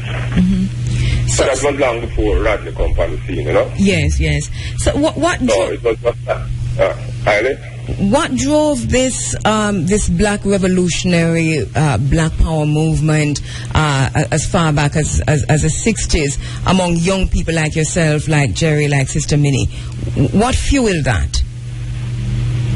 Well, I was influenced by Rastafari movements, because, as I say, we were kind of fed up with the system, and so that time of the rising up of African Rasta, black consciousness, Yeah. that eventually, rallied behind the Rodney movement, because I remember like His Imperial Majesty, after the state visit in 66, and the GLP government, which was led by Hugh Shearer, was, kind of insecure, and, feel threatened by the African youth move, as Jerry mentioned earlier, that I don't know what you used to call the movements then, And, also the African awareness, Rasta ideology, catching on among youth, both grassroots youth and some middle class, upper class youth, Yes. So, Jerry, at some point, Jerry, Walter Rodney became a threat to national security. So it would not just be Walter Rodney, it would be the brethren, right? Yeah, hear this now. Yeah. As Walter Rodney wrote in his most well-known book, or probably the second well-known book after How Europe Underdeveloped Africa, The Groundings with My Brother, he started out saying, I did not start anything in Jamaica. I went to Jamaica and found some youths working together, and I decided to attach myself to them and help them. So this thing was going on a long time. May I say also this, a lot of people give us credit, especially the youths at JC in the 60s, because His Imperial Majesty visited JC when he came here. A lot of youths give us credit for being the earliest youths from high school or so-called middle-income family. Well, let me tell you this. Brother Sterrett, who was going to Excelsior in the early 40s, was a Rastafari youth from in the early 40s, in school. Brother Sterrett Sterro from Upper Hope Tavern. Brother Herman King, born 1935, and the son of the mayor of Kingston from in the 50s as a so-called middle-income educated youth, the son of prominent politician, was a high school youth at Excelsior, Happy Grove. I think he even got KC, went to several schools, always agitating. Although him born in privilege, he uses privilege. Like young Rastafari, decided to use his privilege on behalf of the people. These people was almost a generation ahead of himself and Gartwright and Peter Phillips. So I have to give credit to them man from in the 40s. Sam Clayton and those youth, high school youth, well educated, have up the struggle from that time. So Walter Rodney came into something that was happening, and worse now, in the early 60s, I have to give credit to my wife and my girlfriend at the time, Sandra White, was the person who did the most to popularize the stopping of straight of here by young militant black people. And by early 1968, she met up with Sister Minnie, who was also doing work in the youth between Standpipe, Augustown and Hermitage, convincing young girls to stop straight them here and to move militant together. So when you say the young daughter, them come together, young man, it was like an explosion. Then now, the government of Jamaica had been acting against Rastafari as the biggest threat, because Rastafari was a set of people educating the people that we must not bow to these politicians and our rights are not being recognized. So when Walter Rodney, as an academic, as a teacher, university lecturer, because the Jamaican people in those privileged positions were afraid to link together with the people and the young people. But Walter Rodney, as somebody outside of Jamaica, was not afraid.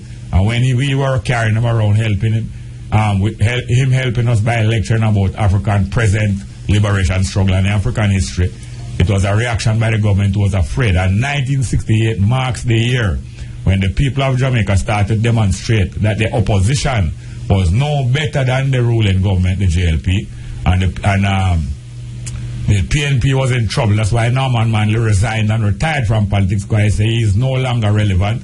And his generation has done their work. The new generation of young militant nationalists must come up now and join the people's struggle. Most of the PNP joined with Shearer in condemning Rodney and condemning the black militant movement. Norman Manley, to his credit, said it is a legitimate movement. Siaga was one of the few in the JLP who said nothing wrong with black power, but he was using his brain, which is very big and very sharp.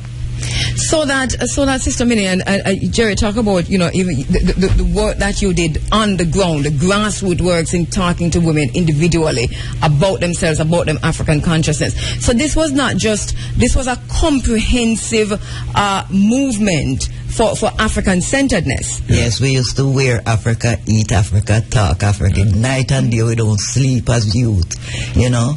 So what was the response like generally among let's say women? At that time it was very, very hard. It was rough because them didn't see Rasta in the light. We come and turn on the light to young people. Because when Rasta rise up in Jamaica, Rastafari rise up in Jamaica, you know, they rise up dread because they had to defend themselves. So a lot of people was kind of scared. They didn't used to it. So what the youth them is getting now, they are getting it polished, prepare and put down for them, and I want them to know, if they ever know how this mission come about and where it come from, they would address themselves. You understand? So that Frank, when Hugh L. Shearer declared that Walter Rodney, and of course, as Jerry pointed out, and as Walter Rodney himself wrote in his book, that here you have a movement that was now a threat to national security. He identified Walter Rodney. Why was Walter Rodney identified? Was he considered a leader, or was he easier to deport? Hey, Frank? Frank, we lost you? All right, I think we lost Frank. All right, take it, Jerry. May I say this? They hear this now.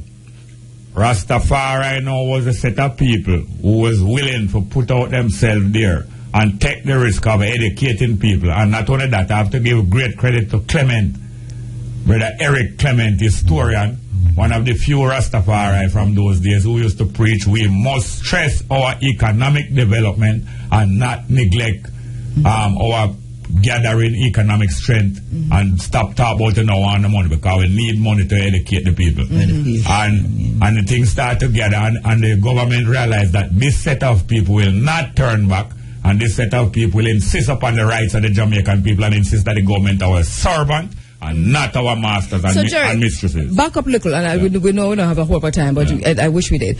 Back up a bit and let us talk about, if you can, bullet point in a way. What were you all teaching? What were you all saying to people that made this, this government say, here, these people are a threat to national security, crush them at whatever cost? Yes, go ahead. Rastafari was going to come to Jamaica, His Imperial Majesty, and he was preparing a set of youth, because it's when Rastafari come here, one out of every house say Rastafari. Every family. Society get mad, get the children into asylum, give them tablets, make them sleep for days, shock them, just because everyone in every house, Chinese, white, everybody was saying Rastafari when Selassie came here. So we were preparing, he was preparing us spiritually, even though we didn't know that, that he was coming. So we were prepared in a spiritual way. Otherwise from that, when we were growing up here in the 60s, we have to call little white children Mr. and Miss when they were calling our grandmothers by their first name. It was slavery in Jamaica at the time, so we had to break that band for our children to come. We said we would never make our children come and live into this, and we fought for it. I am going to take a quick break. Frank? Yes, sir. All right, we lost your bit, so hold the line for me, please. I'm going to take a quick break and come right back to continue this discussion. A minute now after 8 o'clock, you're inside of the Africa Forum, Running Africa. And why did the JLP government, why did the Jamaican government at the time declared Walter Rodney persona non grata? In the studio, Nana Esibo, Sister Minnie, Jerry Small on the phone lines, Frank Hasfall. Frank, we were asking earlier about Walter Rodney being declared persona non grata in Jamaica. And not just that, but being declared a threat to national security. And of course, we're saying that obviously it's Walter Rodney and the movement, the people who are on it, the young people, the young revolutionaries, a threat to national security. And the question we're asking from your own perspective, what was Walter Rodney saying? What were you all saying that made the government so afraid of a group of young people and a university lecturer and academic? Well, youth in the poorer communities of Kingston was really suffering huge amount of police brutality, in truth, Law enforcement became so vicious, that a whole lot of youth were being prosecuted and locked up, and chump up charges like for illegal possession of ganja, which carried a mandatory sentence at the time, 18 months straight, possession of a little split, charges for suspicion, charges for lightering, youth for just sit down on the corner and really a reason. Not to mention, like on the herb camps, them where the real hardcore reasoning used to take place, These camps were frequently raided by police trying to arrest youth, not just through we are organized. So the injustices met out to I and I was very terrible, right? Yes. So, and I even remember a time when the Prime Minister told the beast them that, whenever confronted by the criminals, which is really I and I, my Nigeria, myself and stuff. Yes. Pleasure to find a distance between them and the criminals before them shoot them, Right. And this is all. Shoot first. Shoot first and ask question later. You understand? So. And a lot of utterances were made by you, Shira, at the time about him name Shira out. What's him said no book and black people must ever enter this country. If you ever bring one through the airport, they take it away from you. Nothing. When you go in the bookstore, you couldn't find nothing. Could you believe it? A black man ban after they ban Rodney from coming here. But Jerry, I've thought about this long and hard. It's not something that I met in terms of my studies in school, so I had to go research all of them things here over time. And I've thought about this long and hard in terms of Hugh Shearer at the time, the role that he played in quashing and oppressing black people and the movement for African-centeredness and full liberation. But that he must have been supported by the entire cabinet and to a large extent by the opposition. Yes, well, this is the point, Andrea. The opposition, the PNP, was no threat to the repression of the government of Jamaica under the JP. They were no threat. The threat to them was the young militant African youths and some other non-African youths who moved with them. So we was the effective opposition. and they know that Rastafari and the Garveyites and all of the well-thinking people. Because, for instance, when they came after them ban Rodney and the place erupt, the whole island erupt in demonstration, we know they were coming for us. They banned him on the 16th of October, and they came for us on the 22nd of October. When they came, the people of Jamaica realized that they were wrong. They framed us. Because when they said that we're planning to overthrow the government and kill out white people, the six of them held, Sister Minnie and Sister Pauline. Two twin sisters there, yeah. Sister Minnie and the next sister was there. Them said no woman amongst my sister. Two women was there, teenage woman. A Chinese brother, Ozzy Ping Chong, a Latino Jamaican who is Eugene McNair, and a white Jamaican, David DePaz, who are Rasta from KC in the 50s and play Sunlight for KC. So when they saw this mixture of youth, one black Jamaican youth, two black Jamaican sister, one Chinese Jamaican as a Rasta youth, one Latino Jamaican, and one white Jamaican. It looked so ridiculous for them to be trying to prove that we is a black set of militant out to overthrow the place and kill white people. Mm-hmm. Now hear this now. They what we used to do in helping to educate, not only we used to print these newspaper. When we keep dance around Kingston and around the country, at midnight we used to lock off the sound and play the speeches of Martin Luther King, Malcolm X and various other people and chant our own poetry.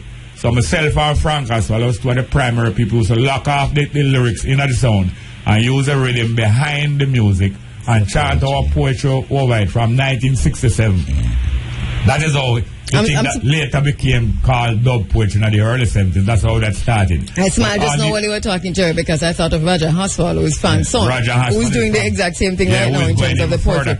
Yes, Roger born in this. Yes. Because when I meet Frank Haswell in 1966, little after his mother to come in Allman Town, he was doing the same work. Me and him find out, so the two of us was probing about the Ethiopian World Federation, which is Imperial Majesty set up in 1937 to link up the African people in the world. Because Marcus Garvey was one of the main people helping Haile Selassie, and Haile Selassie helping Marcus Garvey as two young men in the early century. When Marcus Garvey was exiled to England after Jamaica fight him out of Jamaica in 1935, by the next year Haile Selassie was also exiled in England. The two of them were there. A misunderstanding developed on the part of Marcus Garvey, who said that Haile Selassie don't want to meet with him. And Marcus Garvey withdrew support from Haile Selassie and started to talk against him. But I still love Garvey. So because Marcus Garvey withdrew the support, Haile Selassie was forced to form an organization now because the UNI was dwindling and getting weaker. So Haile Selassie was forced to form an organization to link up the African people in the world named Ethiopian World Federation. Yes. When I meet up with Frank Caswell in about April 1966, I find that he was one of the people probing this Ethiopian World Federation and determined to help make it grow from strength to strength, because each one of the branches of the Ethiopian World Federation was being treated like the personal property of the president. Almost every president of the Ethiopian World Federation, once they got elected, they took it as their personal property. No more election was held, and it's like them control it for themselves. But Jerry, it seems to me, and we want to come back, but I have to make a comment that, I mean, this is, you're talking about what here, the 60s? 66, but this seems to be the bane of our existence in terms of when organizations are formed that we sit, that black people sit down at the helm without wanting to move. It's become them personal or them family property. Yes, like the Millennium Council today. The organizations tend to be controlled by a little clique of people who take it as their personal property. The Ethiopian World Federation Charter 15, the greatest organization we ever developed amongst Rastafari, which later became known as the 12 Tribe of Israel. Why has it become so non-active?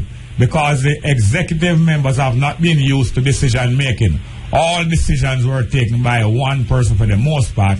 And the rest of the people just there and their brain become like atrophied. Like it's a stroke them over the head, cannot make decisions. And all of the Rastafari organization, Local 37 became like the personal property of Martin McPlanner. Local 7 became the personal property of Mr. Downer. Local 31 was like the personal property of Mr. Brown. No more election held. And they just dictate to you. Haile Selassie set up the OAU to show them so we must practice democracy, practice the constitution, review the work of the leaders and change them how we want to be changed. But this is why the millennium comes and so on, become the personal property of a little clique of people, not answerable to anyone. We will change these things. Of course, and Jerry, I want to go there, but we want to, because we have just about 25 minutes left, and want us to talk some more about the situation that led to the government taking such draconian attitude to Walter Rodney in terms of deporting him, exiling him, and doing it in the manner in which they did it. And you talked earlier about they came for you, and when they came for you, how many of you they came for? Let me just go quickly to Frank. Frank, from your own perspective, in your own opinion, why do you think that the Jamaican government took such draconian actions against a 26-year-old historian? Activist, at least. Well, you know, as I said, we were organizing ourselves, right? And in these depressed communities, and you know, I actually met Rodney, you know, like through Jerry, you know what I mean? So normally we would have take Rodney outside the boundaries, like get us, yes, the grassroots youth, and especially on the weekends, you know. And at that time, Jerry and I were publishing this Police magazine, you know, Black Man's Speak and so on. We got hot, heavy scrutiny from the system, so we had to be moving from place to place. So we actually started out as foot soldiers, right, for the movement. And we took Rodney to places such as Augustown, Rallington Town, place called Wembley Sports Clubs, where the Dunham School is at right now. Took him down to the Marburger Gully, you know. We were working with. And so was it in these and Walter Rodney himself wrote about, you know, the discussions, the conversations in these gullies. And here we have, you know, a PhD. Yes. You know, was traveled the world, multilingual, because he was speaking many languages by that time, including Swahili, French, Spanish, Portuguese. Sitting with, of course, you have people like Jerry and others, and you talk about the middle class youth and so on, the uptown youth who was part of that. But sitting with people in the dongle, sitting with people in the gullies, what was he saying to these people? And who were these people? Were they young people? Were they male? Were they female? What kind of conversations were going on there? Well, yes, I want to tell you, one of the main kind of work that he did, Walter Rodney and his wife, Pat Rodney, was two of the main people who helped to familiarize the people of Jamaica about Nelson Mandela, who had been imprisoned from the day before Jamaica got independence. The 5th of August 1962, Nelson Mandela began his 27-year prison sentence. But it was a life sentence, but he was released after 27 years. Walter Rodney, Miriam Makeba, and Pat Rodney, Walter Rife, and a few more people like that were familiarizing the people in the Western Hemisphere, the black people, that in Africa there was somebody like them stand up and who grew up in privilege. Nelson Mandela was from a royal African family. He decided to use his privilege on behalf of the people, like Mahatma Gandhi, whose struggle started in Africa as an Indian fighting for Indian rights. And this man was now in prison, and his young wife was outside, like Minnie Smith, who later was Minnie Phillips, the mother of Michael Phillips. Not to mention the wife and the producer of 5 or 6 children. 4 children for Peter Phillips, militant and educated. People like Minnie Phillips, people like Miriam Makeba, people like those wives like Bonnie Cunningham. Yes, and your wife, son. So these people, the people familiarizing the people of the West of the struggles like people of, like Winnie Mandela, who was, her husband was taken away from her after a few months or years of marriage, and she carried out that struggle and kept his name alive and kept the African. So Walter Rodney, that kind of work, he was making people know, say, outside of Jamaica, things are going on, not just Black Panthers, not just we in Jamaica, right around the world, and the thing was growing. Marcus Garvey was alive again. And I want people to know that, yes, Mr. Peter Phillips, you have to give credit where it is due. Yes. He was the only Rasta man of a car to take everybody from here to Timbuktu. He borrowed his mother car and carried it back days after. Only car amongst Rasta. Anglia, 2-door. Him carry everybody that come here in that car. You understand? And he did his work. And I think one of the things that we need to do, Sister Minnie, Frank and Jerry, in days to come and weeks to come, is to look back to go forward, you know, and understand really, say, looking back and going forward is the same thing, just like the brethren said at the conference. And what I'm saying is that you mentioned D.K. Duncan before. We talk about Rupert Lewis, we talk about Peter Phillips and so on. And we talk about young revolutionaries who seem to have hung up them revolution. And we want to know why. And seem to have to a large extent now being on the side of a capitalist, which is like anti what the revolution was about. And interview them because so how did must be something. We have to study them first because them can't trick we. But let me, in terms of them bright and we, in terms of the learning. But Jerry, let me ask you something. C.L.R. James. Yes.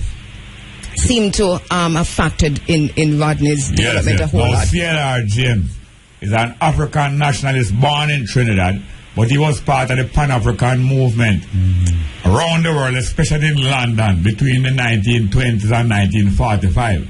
So C.L.R. James, as a Caribbean man, is one of the people who was helping to educate the young, educated intellectuals, African intellectuals, especially born outside Africa. So he nurtured people like Walter Rodney, Richard Small, Robert Bobby Hill, Rupert Lewis, and many females, Jessica Huntley.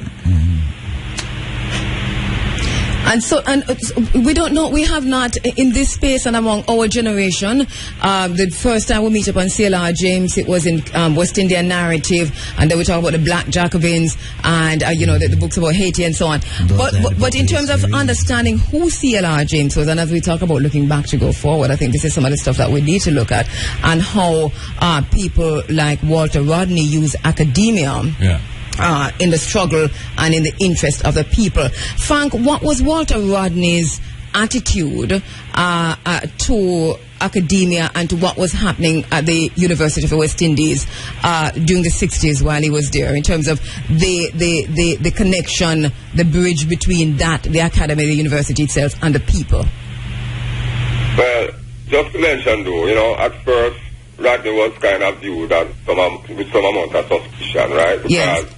Who's in these repressed communities don't really trust anyone coming from the university or too much of the middle upper class people, because them see them as oppressors, coming to exploit them for various reasons, political or otherwise.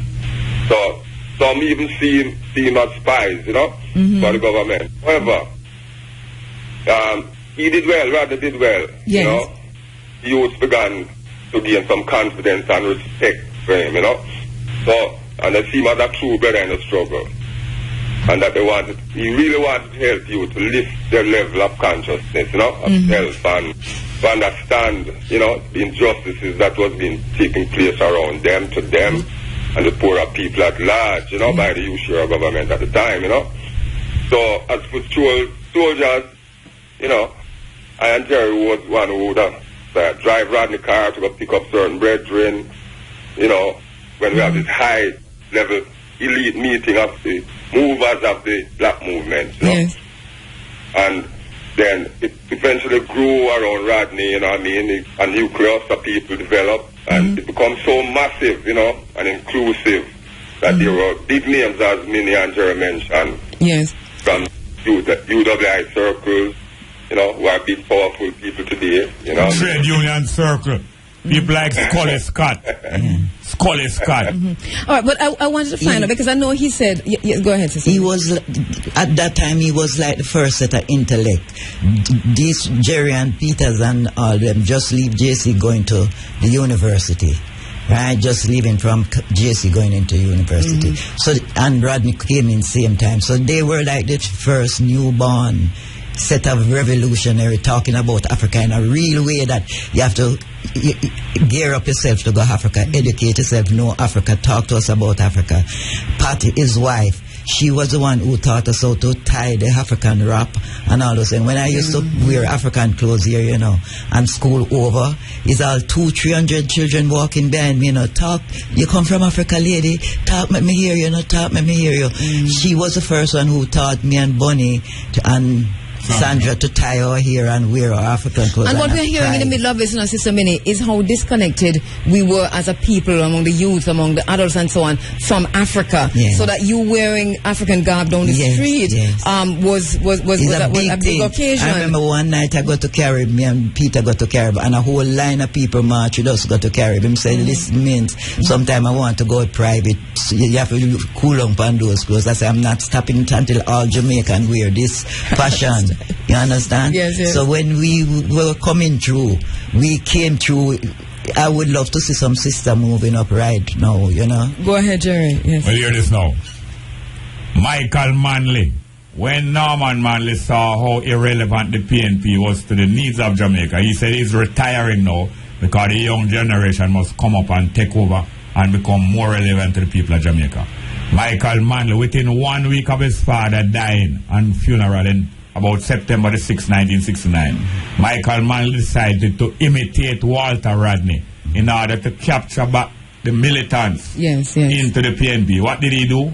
Immediately after his father's funeral, he went on a tour of Africa, like how Walter Rodney went in Africa. He went and he took some photographs with Haile Selassie, and he got a walking stick from Jomo Kenyatta. He came back to Jamaica, and he made some of his lieutenants, he didn't talk it out of his mouth, he made some of his lieutenants announce, hold up at the airport in Montego Bay when he come up, hold up this rod of ebony and ivory at this Montego Bay airport and claim that he was given this rod by Haile Selassie to come back and rule Jamaica. So he's captured the spirit of Rodney coming back from Africa and coming to link with the people. He started his campaign against Shearer in the 69 election, from the end of 72 election, from the end of 69, and he's claiming that Haile Selassie gave him a rod to come back and rule Jamaica.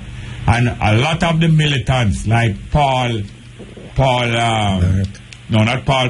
Miller, D.K. Duncan, Arnold Bertram, and all those black militant nationalists were attracted back into the camp of the PNP, and this is not a sin.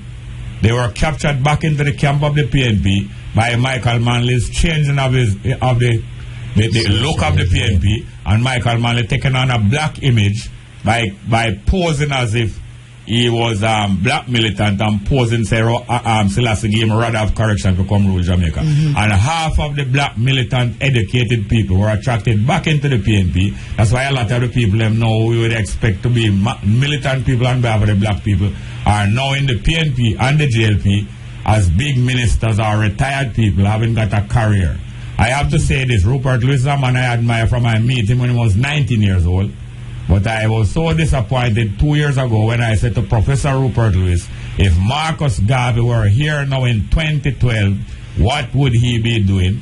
And Rupert Lewis, one of the greatest scholars of Garvey in the history of the world, said to me, if Marcus Garvey was here, he would be working through the PNP or the JLP. Now, this is why those people are now helping the government to try and control the situation at Pinnacle and many other situations and try to deflect the reparation movement and cool it off, because they have become nationalists and they want to turn Liberty Hall into a tourist attraction, and they want to turn Pinnacle into a tourist attraction. They want to turn Rastafari into a tourist attraction. Hold on, one more thing. Into a tourist attraction like the statues in Dunn's River, no, in Fern Gully, with the erected penis, which is an imitation of Damien Crawford. No, we have to pull back on that, Jerry. No, what I'm saying is not that Damien Crawford don't do anything wrong, you know. I say that they want to turn us. They want to turn us into a tourist attraction, turn Liberty Hall into a tourist attraction. Yes, but we don't know that statue is an imitation of Damien Crawford. So we pull that back. It's not a sin of Damien Crawford. But we're pulling it back, Jerry. We're pulling it back. Well, hear me now. They want to turn the African movement into a tourist attraction, turn Pinnacle into a tourist attraction, and turn Liberty Hall into a tourist attraction. Why have they not given back Liberty Hall to the UNIA? Hold that question and let me take a quick break and come right back. 8:24, you're inside of the Africa Forum, Running African, and we're talking about Walter Rodney, the Commission of Inquiry, the 3-member Commission of Inquiry is underway in Guyana into the assassination of Walter Rodney. He was assassinated, and many people are pretty sure that the Burnham government was involved in that. People don't even use allegedly anymore. They just say it because of all the information that persons have. The Commission of Inquiry is underway. They've got their terms of reference, and a Justice for Walter Rodney committee has been set up to ensure that all of that is transparent, that Walter Rodney's memory is honored, that whole thing is fair.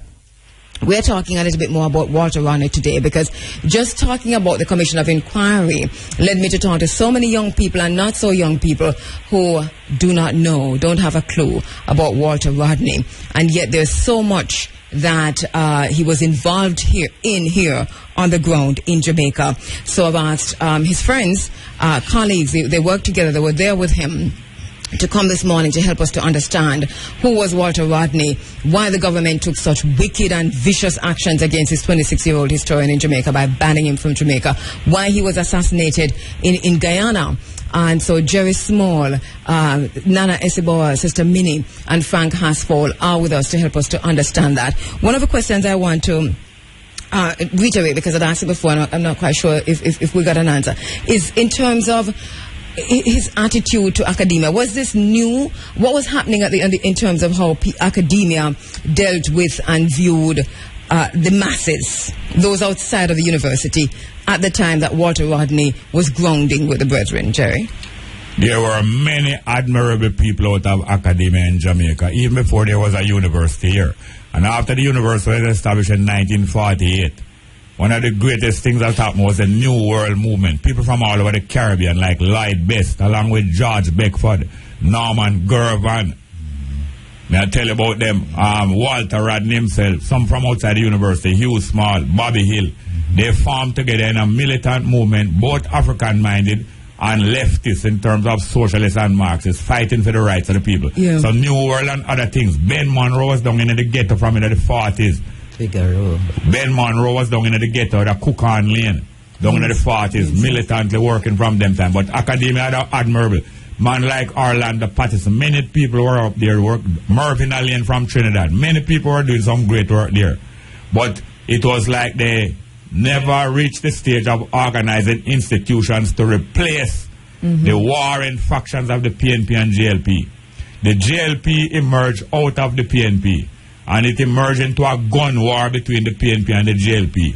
And after independence, the gun war became worse. It started from in the 40s. But the academia that was doing some great work never come on the ground or on the side to organize institutions to counteract the JLP and the PNP. But we give them great credit. Now, what happened to the black nationalists of the 60s now is that they decided to move out on the ground, linking with the people. So George Best and all of them New World people do some great work. But we went further as a young black nationalist and African. And the further thing we went, we say although most of us are Rastafari, we do not regard Rastafari as being superior to the rest of the people. Because once you see yourself as superior to the rest of the people, you cannot represent the people. And therefore this was a great advance that was made. But academia had a great record of that. But holding back inside the campus gates is when they broke it out of the campus gates now. Even though people like him, Tony Abrams and many others was demonstrating out there now and be against apartheid. So the university and the academics was doing good things, breaking out there, demonstrating against the government and linking to the people. But we went about 5 steps further. We have to give them great credit. Whether it's Tony Abrams or whether it's George Beckford. As Tim Hector talked about hearing of his friend's assassination, Walter Rodney. Before I go to Tim Hector, though, there was another Guyanese, and his name is slipping me now, who just after Rodney was deported, was exiled. I still remember him name, a doctor. Right here in Jamaica. Yes, he was a PhD too. I still remember him name. Do we know why? I mean, yes, his activity also was linking with the people round and round. And as a matter of fact, he is because he was linking up with the people and moving outside of the campus and helping people to articulate.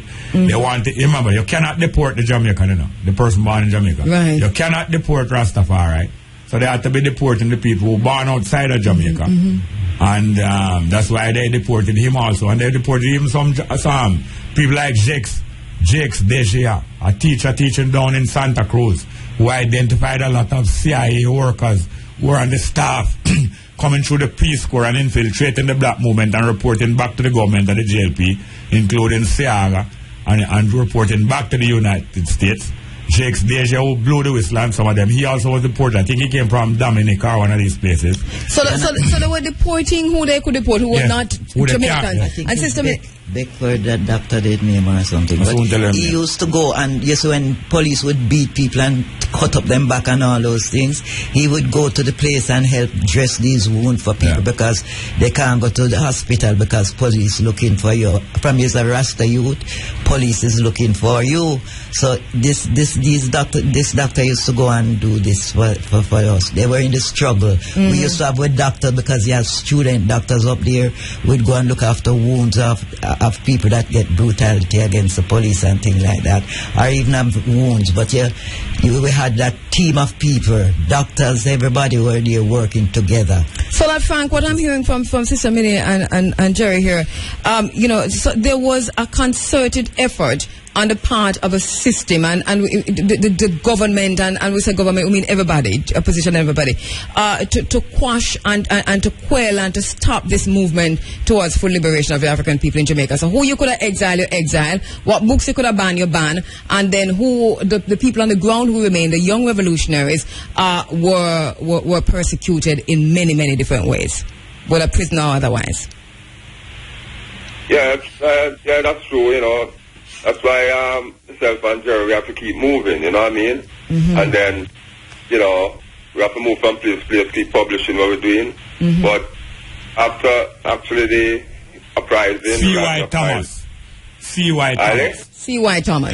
That's a Guyanese who was deported. Yeah, go ahead, Frank. Yes.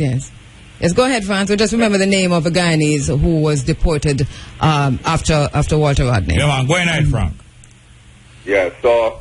What we actually do after the Rodney, uprising and thing, we had to really, kind of separate, because that was actually about the time when the 12 tribes organization formed, and, after that I went to the eastern side, we set up the Arambi Cultural Center, the first black movement, theater movement, stuff like that, and, where we had trying to get all the Rasta movements together at that time.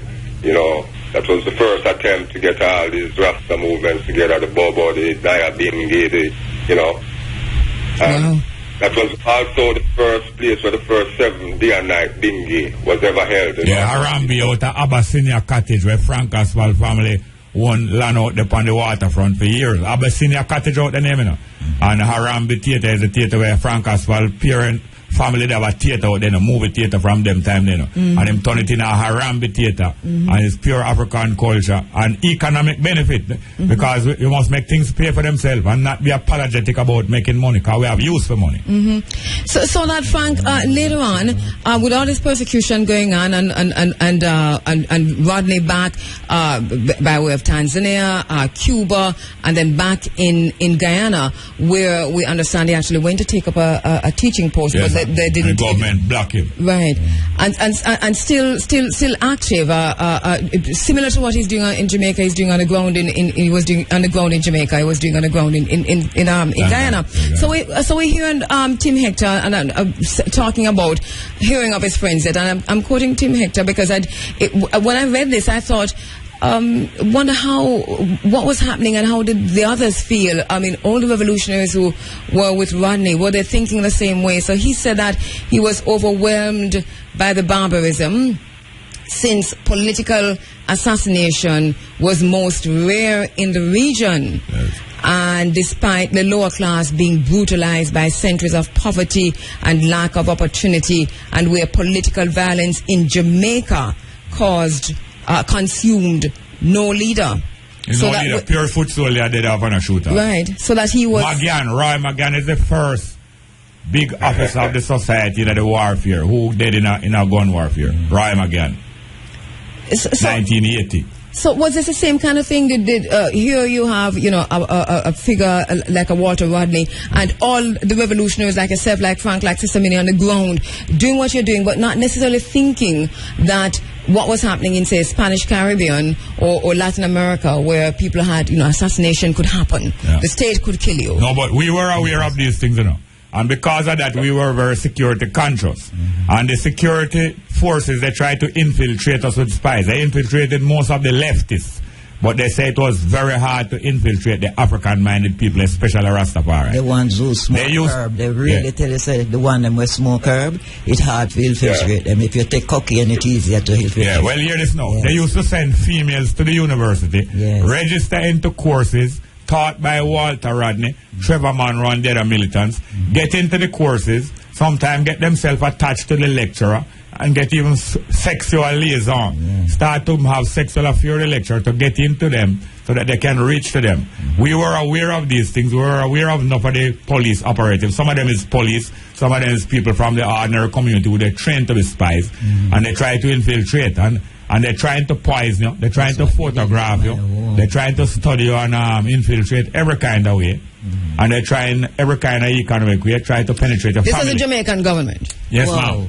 Yeah, man. The government of Shearer and Siaga. And it don't change because from that time, from slavery to this day, they have not changed one of the rules and laws against black people oppression in this country. And they are black leaders. I am surprised at them, Frank is here. Yes, go ahead, Frank.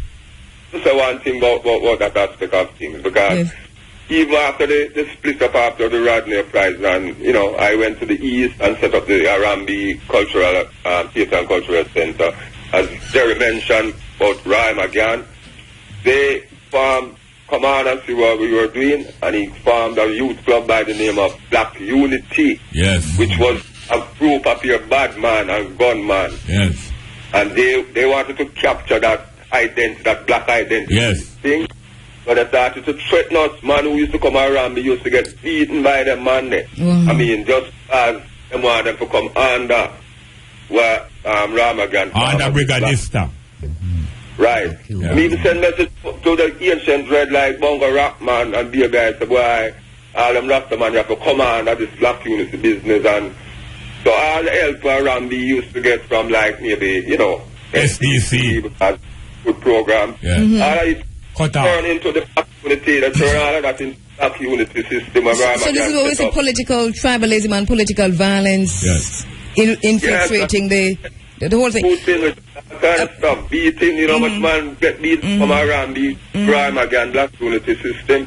That was a pain system I set up to oppress you even more, So with a few minutes that we have left, which is about 3 minutes left in this segment of the program, we didn't talk about your So with a few minutes that we have left, which is talk about your stint in behind bars, literally, because of the struggle, because of the movement, the revolutionary work that you were doing. So in a few minutes, just tell us about that. I mean, how that happened. I know a minute. Yes.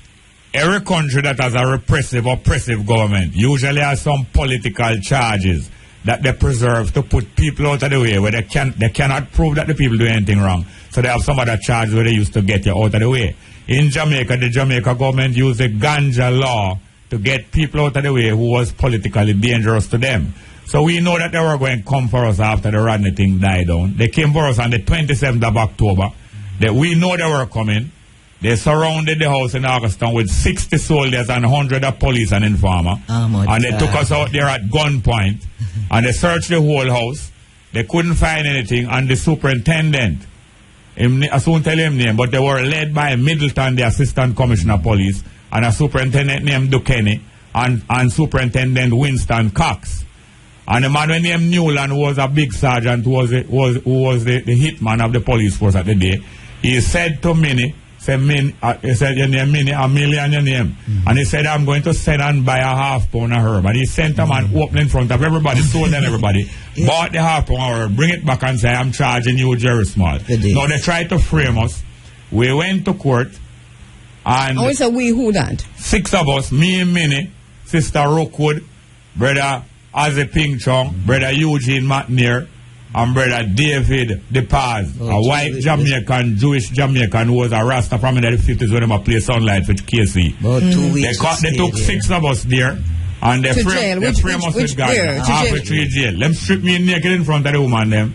And so them going to trim me with matches and kerosene oil. All kind of thing. Anyway, we got to court over and over till January the 19th. Now we spend about 2 weeks in the interrogating between.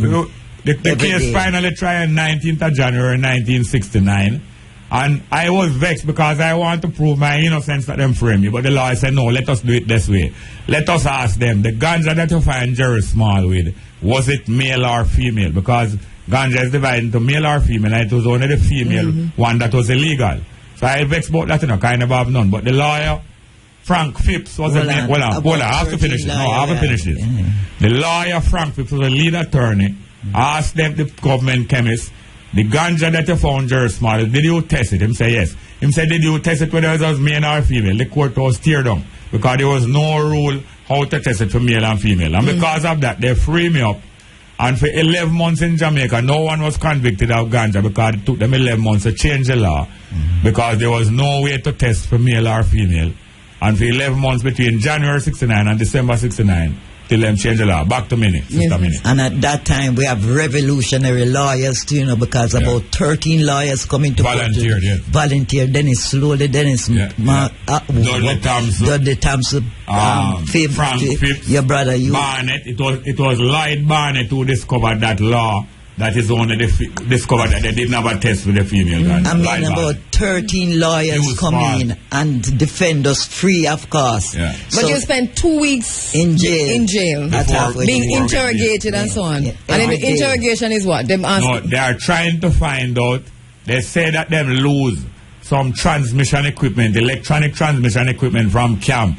And David DePaz was pulled aside in the jail and told that if he would testify, that is, we take the electronic equipment from out of Upper Camp, he would be freed over the charge. Or if it's we start... They called Minnie and Sister Rookwood and they try offer them to testify against us. They tried everything. They said that 30,000 rounds of ammunition is missing from the university shooting range. Because at that time, every high school and the university resting, there's a rifle range where they train people to fire a rifle. And 30,000 ammunition, 30,000 round ammunition was missing. And they tried to get one of the 6 to testify that yes, it's we moved the ammunition. All kind of thing they were trying. And they would go to Jerry and say that I say so and so because we were telling the truth, we were dealing with it. They couldn't mess us up. And then they would come back to me and say, Jerry said that because they did divide and rule. Separate. And at the end of the day, the persecution continued. Yeah. Right? It didn't stop there because they couldn't keep you in prison by whatever false means. As we look back at Walter Rodney, what lesson do we carry forward from all of that, from that time into this time, about the revolution, about the young people who were involved, how things were done? Frank, let me start with you. Just 30 seconds, please. Sorry. Yeah. Yes. Well, the youth really need to, take a leaf out of the book of what Jerry and myself, were actually doing at that time, you know what I mean? And that they can get themselves together, in a united front, and keep pushing, keep educating the youth, let them realize there's much more life than just, sitting around and hoping that the system will change. Yeah, we have to do something. Thank you, Frank. Thank you very much. I appreciate that. Thanks for linking with us this morning. Thank you.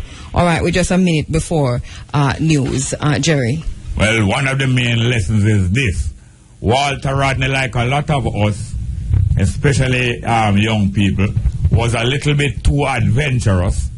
So they studied his movement and studied his personality, and Burnham was able to infiltrate his organization, infiltrate some of the women, because the same thing happened in the WPJ and the PNP, infiltrate the women them, and infiltrate him through sexual means and money means, and set people against one another. They infiltrated him and set him up by offering him a bomb that he could use to blow up the prison guy and free out some of the people out of the prison.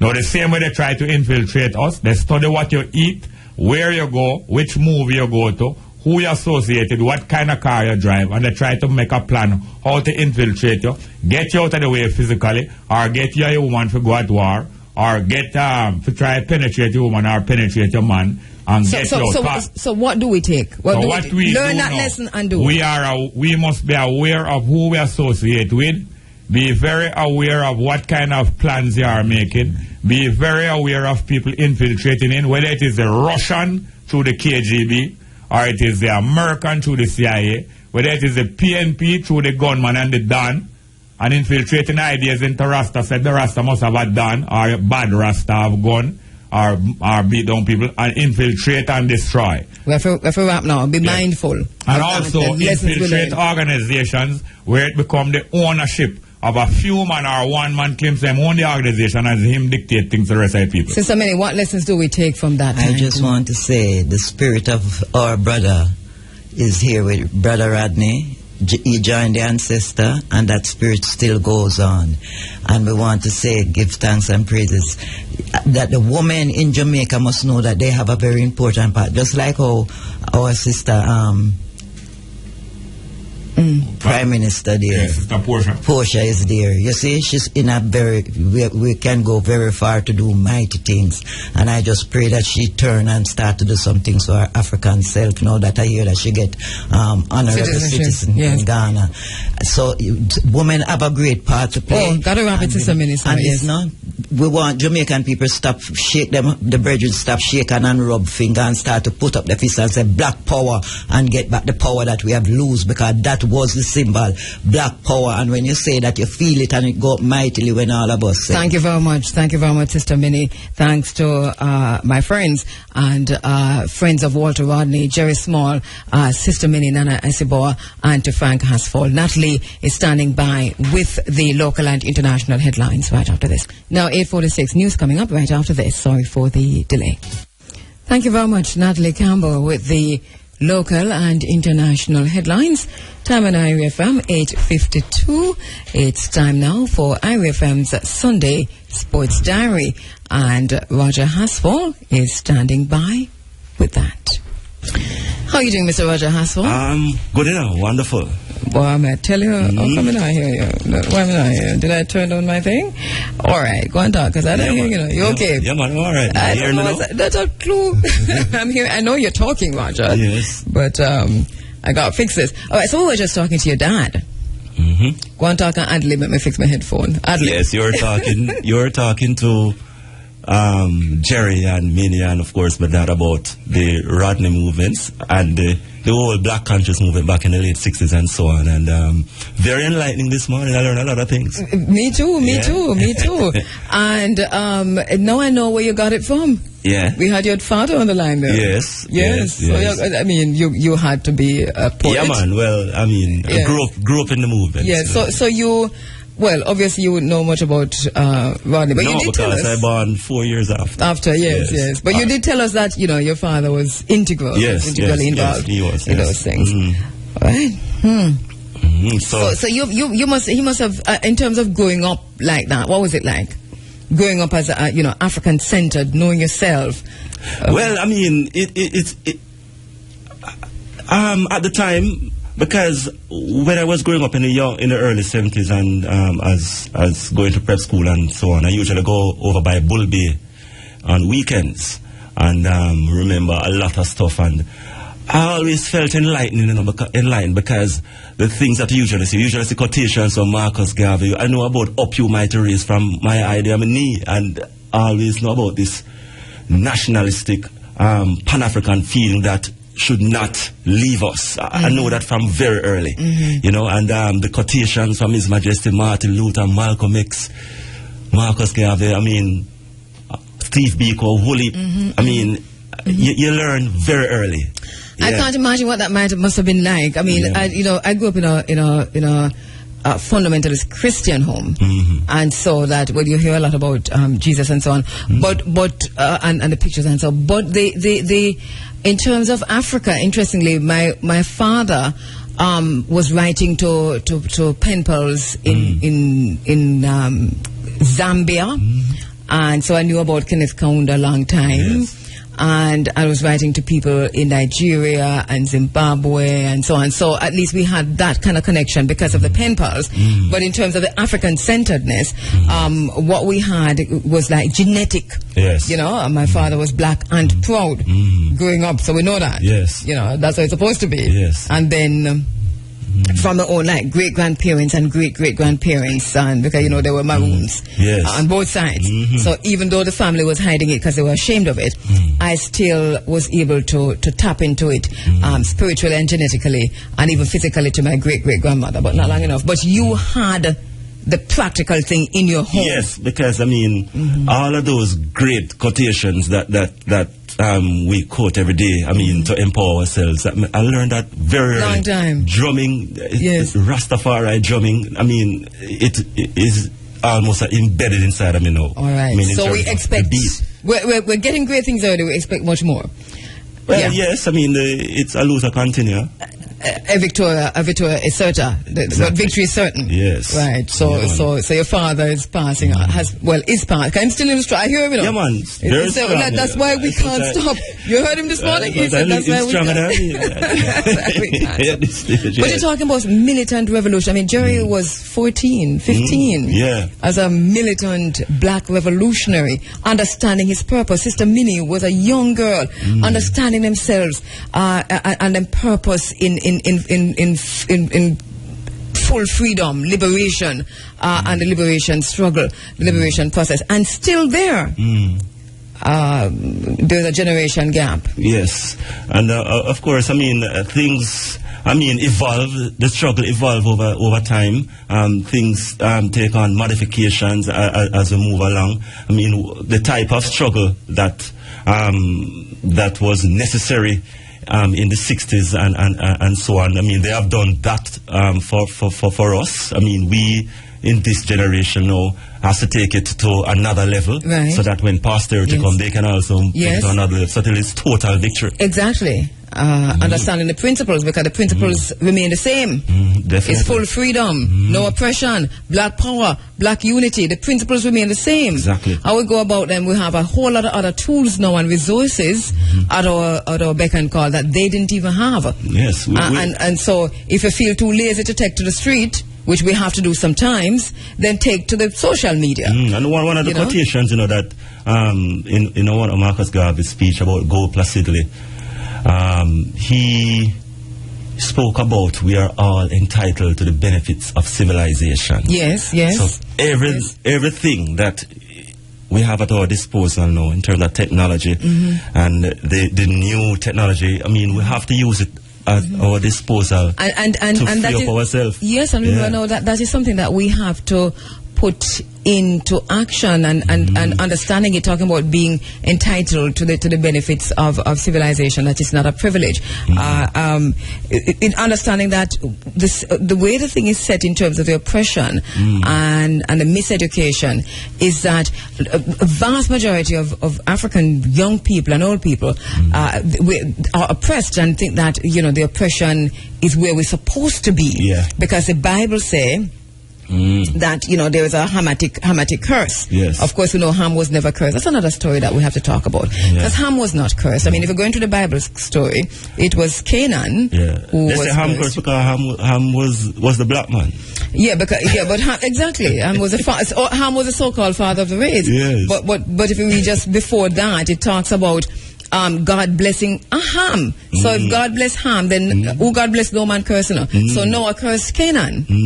But that is not taught. No. Everybody teaches, and most churches teach, that Ham was cursed, and they have this big theological philosophy, and they teach in a school that the Hamitic curse. Why we talk about the Hamitic curse and it's not in the Bible? And even if you talk about the Bible today, you can't find, like say, change at any time. It's just part of the whole miseducation of the race, as So as John, from what we learn and what we exist.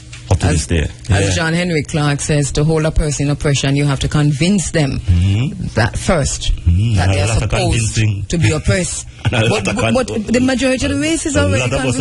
We have a lot of work to do. Exactly. A lot have been convinced that you are supposed to be oppressed. It is preached from the pulpit. Blessed are the poor. Blessed are the poor. Serious thing. I mean, we laugh, but I mean, when you reflect on that statement, I mean, I say, yeah, blessed are the poor, but that mean that the blessed poor are the oppressed. should play blessed.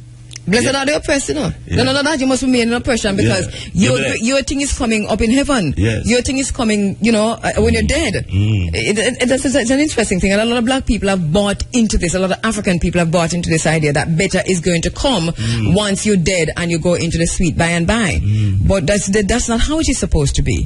Definitely. You know? And it's part of the whole mental liberation that, I mean, people like, I mean, the Jerry generation, my father generation, I mean, trying to get instill into the 95% majority of us, which, boy, it's still difficult up to this day, you know, because a lot of people might hear us on the radio now and say, people that talk on the radio as usual, foolishness and all them things. Yes, if one person here and say, but what's my responsibility in all of this? I need to be a witness on behalf of Walter Rodney. Yes. What does that mean? Yes. Definitely. If one person believe that, you know, many are come because Walter Rodney went to the dongles, went to the gullies, went to the masses of people. And if one go, you know, you get a few. They didn't like that because, I mean, it would have been okay if you had stayed within the boundaries of the university. I mean, because militancy is always there. But once you take your doctorate and PhD down into the dongle, so-called dongle, I mean, enlightening the people, that is a threat. Yeah. Well, you know, we've been talking a lot, as you talk about the oppression and the threat, we've been talking a lot about the tax, the withdrawal tax, that was foisted onto us, but the government says that it's not going ahead with that tax, and RFM News has been reporting on this. Finance Minister Dr. Peter Phillips, he made the announcement in Parliament as he closed the budget debate. That was about Wednesday. So he announced the imposition of a tax that was met with stern disapproval from many people, not just the opposition, civic groups, financial institutions, public commentators, the general public, many ordinary people. And so the tax was withdrawn. And let me just let you get a listen to this, because I want to ask a question and ask you what you think about something, but I have to play 2 clips. So let me get to this and come right back. This is Dr. Peter Phillips, by the way. The first being the introduction of a 15% withholding tax on all insurance premiums paid by Jamaican residents to non-residents. Premiums paid to non-residents by registered Jamaican insurance companies will be exempt. The objective of this measure is to assist us in improving compliance. As part of their tax management strategy, large Jamaican companies have been increasingly purchasing insurance from overseas insurance companies. The imposition of the 15% tax on such payments would immediately mitigate the benefits these captive arrangements enjoy and increase tax compliance. All right, so basically, you know, you move the withdrawal tax on the bank, and then the first is the imposition of a 15% withholding tax on insurance premiums paid to non-residents. So we understand that. It's simple enough. Then the second now, replacement measure, as reported by RFM News, relates to the GCT on imported services. So I want you to listen to that clip. The absence of GCT on imported services encourages domestic consumers to substitute imported services that are not subject to GCT for domestically supplied services that are subject to GCT. It discourages the domestic production of services since domestic suppliers may not be able to pass on the cost to consumers who are able to switch to imported services. This move is to remedy the imposition. The move is to remedy the imposition of GCT on imported services. Is designed to stem future revenue losses from this source, as purchasing services offshore is becoming increasingly common. All right. Do you understand what that is? Imported services? Meaning that the stuff that are currently exempt from GCT. Imported services? Yes. Like, such as what? They would start to put GCT on those. What are imported services? Services. Like what? Services. Construction. Yeah, construction workers. Nurses, I don't know, nurses, doctors, teachers, coaches, I mean, consultants. In terms of service, consultants, yes, in terms of service. I don't know if you're going here. What if you're studying overseas? Are you paid through, or does it export? Yeah, that would be export. What about the universities that come in? That's what I'm saying. I mean, ask me. I'm asking. I don't have the answers. I'm genuinely asking what are imported services. Well, services is definitely what people have to offer. Right. So that if you're building and you're importing services like architectural stuff, like the Chinese work. I mean, you see, it's a rhetoric, you know, and sometimes. What are imported services? But I know what services are. Yes, that's right. Yeah, true. I was having a conversation with my sister last night, Erica, and she said to me, because you know we talk a lot about these things, and I was telling her earlier on that the withholding, the withdrawal tax that they had said that we were going to get, even though here was saying that they must move a tax. It seems to me our government have a trick. Yeah, well, they always put a tax on that you're going to go up in arms about, and then they withdraw that tax, and then they put on the tax in this first speech, and then when the anyone where you scream out about, they withdraw that, and then they put in the tax for them really want to put in. Yeah, in the last, right. Because you making the last speech. You know? Yeah, right. so while we recognize Peter Phillips and say, you know, that was big of you to step back and to do this. We're going to move on quick and then say, what are imported services? Well, if it would have been clear if he had said imported goods, then maybe we wouldn't have argued. It's not goods, because you see, if it's goods, dog name is up, I would have cried again. Yeah, well, it's services. A lot of the goods. I mean, tied up in services. Is that thin line between goods and services? Very thin line, apparently. Well, there was a story in the Observer, I think it was Friday, February 17, 2014, that says local players in the construction industry are raising concern about what they say is a crisis in the sector, which they believe is contributing to the current levels of crime in Jamaica. The Incorporated Master Builders Association of Jamaica says there's been a progressive sidelining of local entities, with almost all significant construction works being awarded to foreign-owned companies. Would that be considered one such? Foreign-owned companies. So it says, in addition, the story continues, and this was from January, and it says, in addition to importing construction services, the country is also importing construction labor. The IMAJ says the negative results of this move towards using foreigners are manifold and demand attention if a current slide in the Jamaican economy is to end. And it goes on. All right, well... Well, I mean, if the local body is screaming out about that, and then the government is now saying, you're going to tax that. Well, let's see. I mean, maybe that would encourage more local employment. Right, and Peter Phillips did say that, that should do that. Yeah. But I think, for me, I know that this is, when I talk about imported services, that is my line of formal studies. Yes. So I have my own thing, but I'm just saying, I'm not here to provide them kind of answers here. I don't know what is in... This is not the forum. No. I would want to know what it really means. How is it can it be then passed on?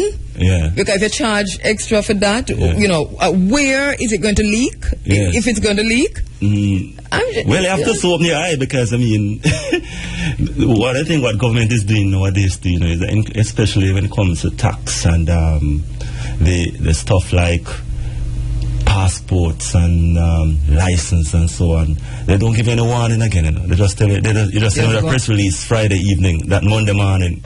Really? Yes, that's what happened the last time, you know, I mean, especially with the registrar department. You get the press release a Friday evening and increase. Normally you get a warning, not again. So we're a highly taxed country. But anyway, I think we need to look now at the new tax measures, because they didn't come back, anybody going back to the drawing table. No, they were the ones they were the real tax, and the one we make noise about, because people are going to make noise about something.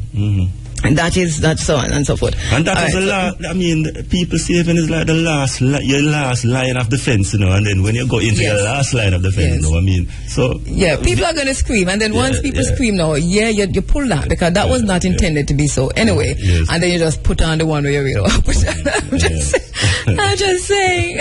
So you have the final say. You know, so it's not like you can't please me, but I'm just a thinker. Just a critical thinker. But at the end of the day, you know, it's rhetoric, you know, you have to just know to get around the rhetoric. And we need to get to the bottom of the things that we're to. So what's happening at the stadium? Last night.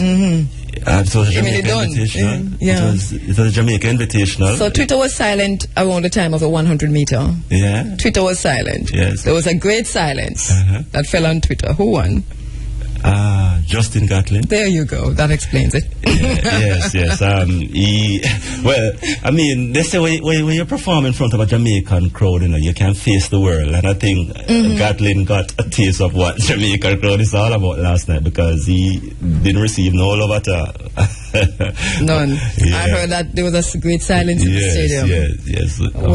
I mean, all our great sportsmen tell you that when they perform in front of a Jamaican crowd, that's it for them. They can't perform anywhere in the world. It's just that some people might get the message or the picture late.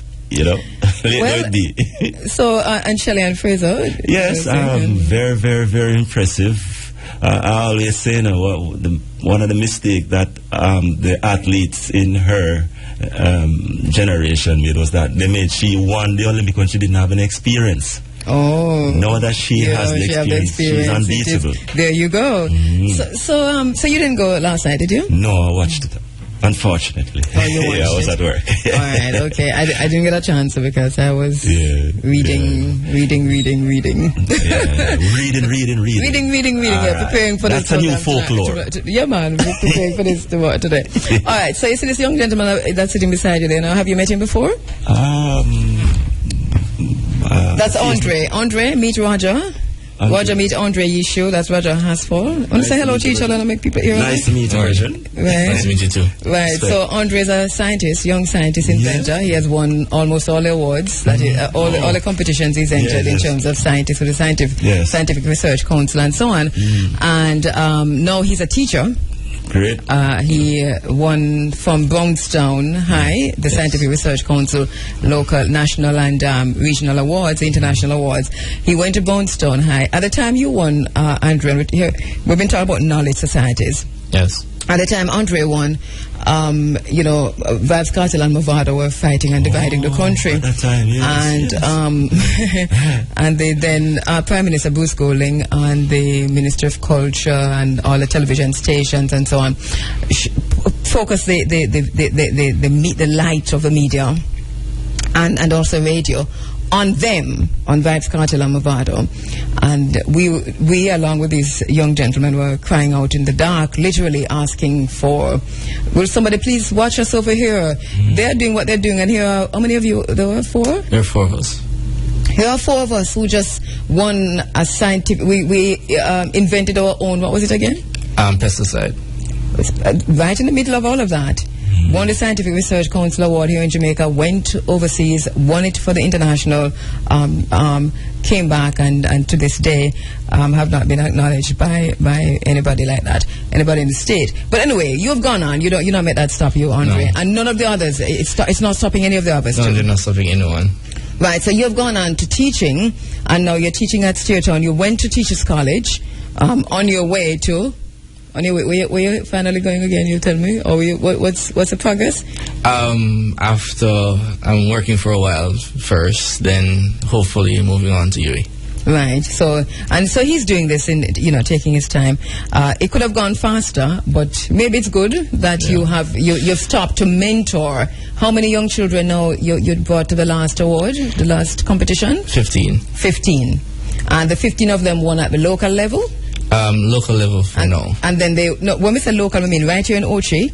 Well, and then they won at the national level. Yes, the one at the national level. Which is Jamaica on a whole. And then they're now ready to go to Trinidad to compete at the international level. Yes.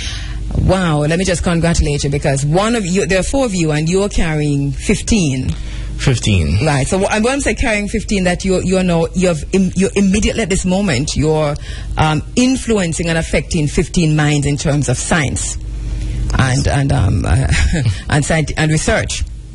And so what about the other 3? You know, if all 3 of you carry 15 and you get support, what could that do for our country and for our country becoming a knowledge economy? That's what I'm saying. Yes, trust me, it can do a lot. Because there are lots of great minds out there, and children they are the ones with the greatest imagination. And Albert Einstein said it himself, that imagination is like a preview to life's upcoming features. So imagination is the best gift a child can have. Right? So you see that, Roger, we don't have to spend ourselves time beating up what's going wrong. We just have to highlight the good. And trust me, there are lots and lots and lots. And I heard a couple of weeks ago the interview with them actually, and I was saying, my gosh, how come we don't know this even on a local level? Young scientists and inventors. But hear the story now. So you're getting ready to go to Trinidad. You are expected to be sponsored by whom? We were expected to be sponsored by the Scientific Research Council. But the other day I received a call saying that usually they will get sponsors from different individuals and different companies that usually sponsor the competitions to help to sponsor the students to go to Trinidad. But they're saying, unfortunately, none of their sponsors are willing to sponsor any of our students at this point in time. So none of you, as it stands now, last time you were here, the Scientific Research Council was supposed to have sponsored, say, 5 of you. 5 students and a teacher. The situation as it stands now is that you are to go to enter the scientific competition in Trinidad at the international level, but no sponsorship because the SRC is not able to sponsor anybody. Not at this point in time. You know, I'm wondering if the SRC really can sponsor anybody, but that's another story. We'll talk about that another time. None of you, the SRC, can sponsor to go to that competition. No one at this, none of Where does that leave you? At this point in time, when I spoke to my principal, she agreed that we have to send our students. They have worked hard, tireless nights. We have to send them, regardless of what. We have to send them. So we're going to try to seek sponsorship on our own, and we're going to try to come up with different events and to try to raise money to send our students. Roger, I see you're taking a deep breath over there, man. Well, it's the same old story, you know what I mean? When you have good things like these and the struggle that it takes. And then you know what happens when you persevere and go through, that's the time you're going to see the ambush coming along. That's the thing. Well, right now, Roger, right now, Andre, you want to appeal to persons to assist in sponsoring. And so go ahead and make that appeal. IRFM has committed to sponsoring 2 of you and to go to Trinidad. So, go ahead and make the appeal. There are many more of you. There are 15 in all. Yes. I'm just saying to the viewers out there and for the persons who support, who have been supporting certain academy, that we have a group of very intelligent and hard-working students who have worked tireless nights working on a project and have developed a new mindset for work. These are students, some of these students are students that don't do well academically, but because of this project they have now been excelling in their academics. Give these students a chance to go and be ambassadors for Jamaica. These are students that you normally see going at the forefront, and they're now at the forefront. Please, we're asking you if you can help us to sponsor any of our students, anyone, right? We are sending 10 students and 5 teachers. These are persons who work hard, and we will make Jamaica proud. We are sure of that. As we say, we never lose. So we're planning to win that is true. whatever comes our way. I can attest to that. Yes. All right, so as it is now, the school has also opened an account for persons who wish to make donations to that account. What's the account number? Okay, the account number is 541-032-888. 878. So that's 541-032-878. If you call here at IRFM, we can also give you, and the checks must be written to the Steertown Academy. The Steertown Academy. This is where the young people are from. Andre Yishu is the team leader, and he's a teacher, and has carried them to this level along with the assistance of the other teachers and the students themselves, and now to move. Remind us of what the innovation is that you've all made. It's a self-sustaining mobile farm. A self-sustaining mobile farm that you can actually replicate across Jamaica. Yes, we're actually planning to build our first model to be sold. So we're working towards that. All right. The Ministry of Agriculture should just sponsor all of you, because at the end of the day, this is what this is. This can be used in the agriculture sector tomorrow. So the Ministry of Agriculture also should see how they can help. We know a lot of politicians listen to this program for your own many different reasons, and so I'm very happy that you're listening. Ministers, how can they reach you? Okay, they can contact me at, contact me, or they can contact the school. The Steertown Academy? Yes. We don't have a number here right now, so when you get off, please let me have a number so I can say that. So the Steertown Academy, it is in St. Anne. 15 young inventors. The Young Inventors Competition, the Scientific Research Council has said this time around they're not able to take the team to Trinidad to compete in the regional, in the international competition. So that here we have 10 students, 5 teachers seeking sponsorship. The overall cost is how much? We projected projection, we have to do some change in our projections, was originally for the 5 students and the remaining teachers, and that wouldn't be sponsored by the SRC. We add $1.5 million. Right, but you have to add 5 students to that now. So we need to add 6 more people to that. So it's going to be more than that. More than that. All right. So once you have that information, please let us know. Sure. When should you leave? We're leaving the last week of July. They haven't told us the exact date as yet. Okay, and so it is airfare and accommodation in Trinidad. Airfare and accommodation. So how can people help? We're having a fish fry, so that we're asking for the persons in Steertown, in the community of Steertown, to come out. You get the fish and free? No. You have to buy them? No, what are you laugh? I mean, if you have to buy the fish, enough money, that's still. All right, so you're having a fish fry? Yes. So we're asking persons within Steertown to come out and help us. We're asking for sponsorship as well, for parents to help us. So, When is the fish fry? We haven't decided as a date as yet. All right, so you let us know. I'll let you know the date. Right. And from here, for persons, you can just make donations to the school through the account, and or you can come by the school and see the model for yourselves if you want to see the model for yourselves. Little money and big money. Those who have big money, just have big money, go put in there. 541-032-878. Those who have little money, just carry little money. What you have, which bank is this? It's NCB. NCB 541-032-878, and checks must be written to Steertown Academy. Any final thing you want to say there, Andre? I just want to say that Steertown Academy, we were once on the back wheel. We're once at the back. You're at the front now? No, we're at the front. And so we'll continue to be at the front regardless of what's happening. Okay. Thank you, Andre. All the best. We'll keep in touch with you. And as I said before, IRFM, through its managing director, Debian Dewar, we've already committed to sending 2 of you to Trinidad. All right, please join us. Let us send our young people to Trinidad. Join us. Let us do this, because we can't sit down each day and bitch about what's wrong and what the young people are doing, and the young people are influences and dancehall music and the Sistars and the Taranat and the whole kinds of story about what's going wrong and so on. And then when we get a chance to really do something, we if and bout about it. So let us see if we can all get up, stand up, and especially businesses, ministries, Ministry of Agriculture. Who's the minister again? Mr. Harris? Roger Clark. Thank you, Roger. Mr. Roger Clark, I know you've got a good heart. We're not going to, this is not the White House dinner, so we're not making any jokes. I know you've got a good heart.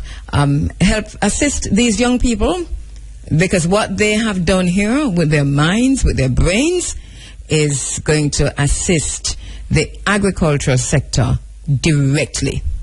Now, 9:30, I'm going to be talking now to Sister Aita. Sister Aita joining us in the studio shortly to talk about Aya, who has transcended, and to talk a little bit about him. In the meantime, thank you for tweeting, as usual. Thank you for your tweets. We have received them. Michelle on Twitter says, oops, goodness, I just lost everything. All right. Ethiopia, greatest TWA, the land of Canaan, was an extension of Africa, populated by Africans before the jealous ones devised a plan to steal it. Star, greatest, yes, okay, you says again, remember that the so-called curse was an excuse to kill off the original African population and steal their land? Yes, and it's a Bible story. You know, it's just a story, but it's being used to oppress a whole race of people. And Michelle says the government does things in reverse. Why they don't discuss before them dash tax and we know them have to take it back. Kevon says one way can change is educating the people about themselves. Knowledge of our history has to go past enslavement. And also you're very right, sis, when you say a lot of us are convinced that we're supposed to be oppressed. That must change. And Daron Archer says nobody can tell me about no blessed or no poor. Lies. And also on Twitter, Selector Princess, false ganja arrest, team of lawyers. Okay, all right, talking about the Rodney interview. Sonia Stanley Naya, at Culture Doctor, my sister, she says, since emancipation, no significant change to laws made against blacks' socio-religious, spiritual and political life in Jamaica. And Tali says, very interesting and informative and enlightening discussion, Walter Rodney. And, okay, Selector Princess, thank you very much, my sister, tweeting as we go along the program. Thank you, appreciate that. But many more tweets and also Facebook messages. Ras Jomo on Facebook, thank you, my brother. He says historical reasoning opens up the reasons as to why many organizations keep getting stuck in the roundabout and not driving forward. Incredible information. God bless his honesty, talking about Jerry Small. Thank you very much, my brother. All right. You know, my friend, Mr. McDonald, remember I have your manuscript. So anybody knows Mr. McDonald, who works for the United Nations, Rastafarian elder, your manuscript, remember that we misplaced it and we found it a long time ago. Stephen McDonald, remember Stephen, I have your manuscript, all right? I need to give you the manuscript, a book that you need to get published. I have your manuscript, my brother. All right, my beautiful sister joining me in the studio right now, Sister Aita. Sister Aita, how you doing, my sister? Oh, blessed love, sister. Well, I'm so happy to see you. And the family with you, who you have? Who we have there? We have Isis, yes, and Ipreem. Ipreem? How you doing? I'm good so far. You're good so far? But Ipreem, them now work. Joy, we have to give her another microphone. All right, but Ipreem is how old is Ipreem? She's 11. Thank you, Isis.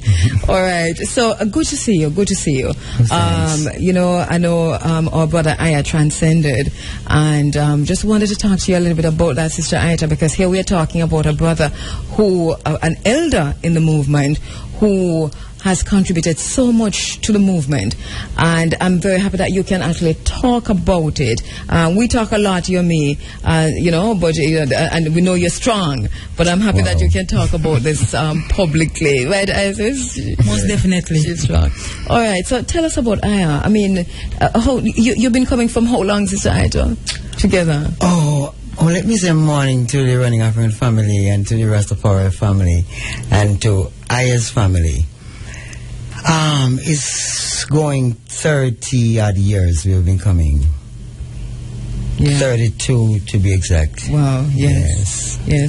And we hear a lot about the work that both of you did early in the movement. I talk to you a lot, so I know that a lot has gone in there. But tell us about those early days and how what the movement was like and some of what you all did together. Sister Angela, Sister Cabo Mahat, yes. That's I love that name. Yes. Now, in the early days, I came to Rastafari through the creative door. I did not come through the tabernacle. I came through creativity. And when I met Aya, I was already wearing locks. However, I was not much informed as to the whole ground nature of the movement. Back in those days, it wasn't the Bingy, it was ground nation ISIS back in Aya's days. Now, I respect Aya, not just as a husband or a baby father, but what I respect him for is his livication to the whole movement of Rastafari, and not just to the movement, but to humanity. Aya has been one who has given so much of himself. I've never seen a more selfless person. He has given so much of himself that, himself don't eat fish, sell fish, or fishing. So he's totally into. And he's the dad that, does what he needs to do at home, but he's always on the road. And he's always visiting this virgin and that virgin and, making his herbal medicines. He used to have this powder that he used to make that is good for anything you have. Mm-hmm. With orange peel and nutmeg and ginger and Busy used to make this real nice mix that if your belly hurting you, if your head hurting you, almost anything that is wrong. Mm-hmm. So he used to always have this little powder that he makes, and he makes his roots and things like these, and he used to traverse the different communities, and he will always stop at this particular place, a brethren home, and him will reason, and him go to our next brethren. Then when the day is coming to a close, he probably go to the market now and pick up some stuff to bring back home. Mm-hmm, mm-hmm. But he's always preaching and teaching and healing and really spreading the message of cooperation, coming together.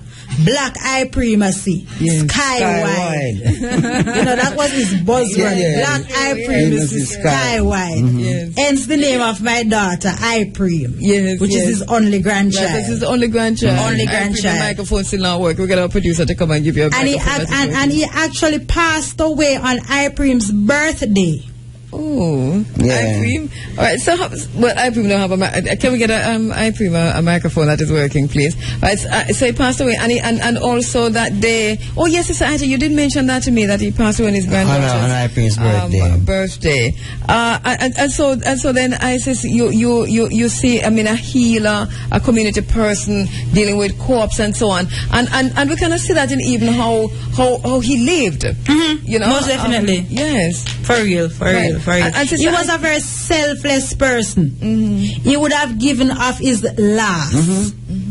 He was that type of person. Some people that, is pretty much just for their family. He will tell you that him don't come as a little family person. Him is a liberator. I come to liberate this generation. Mm-hmm. And he's on the work. No one straight to you. So, some people that would be, close in and, that kind of thing. He's not for that. Him telling you straight up that is not the work him come for. Mm-hmm. Him come for this young generation. Exactly. And for liberation. And I remember when I came to the Valley of Decision there, Sister Ita, that him actually came to me, and we were chatting for a very, very long time. And it is true, because some of the very same things that you're saying there, Isis, are the very same things that he said to me there, talking about the younger generation, talking about the liberation movement, the process of liberation. Cooperation is a big how word. To do it. Yeah.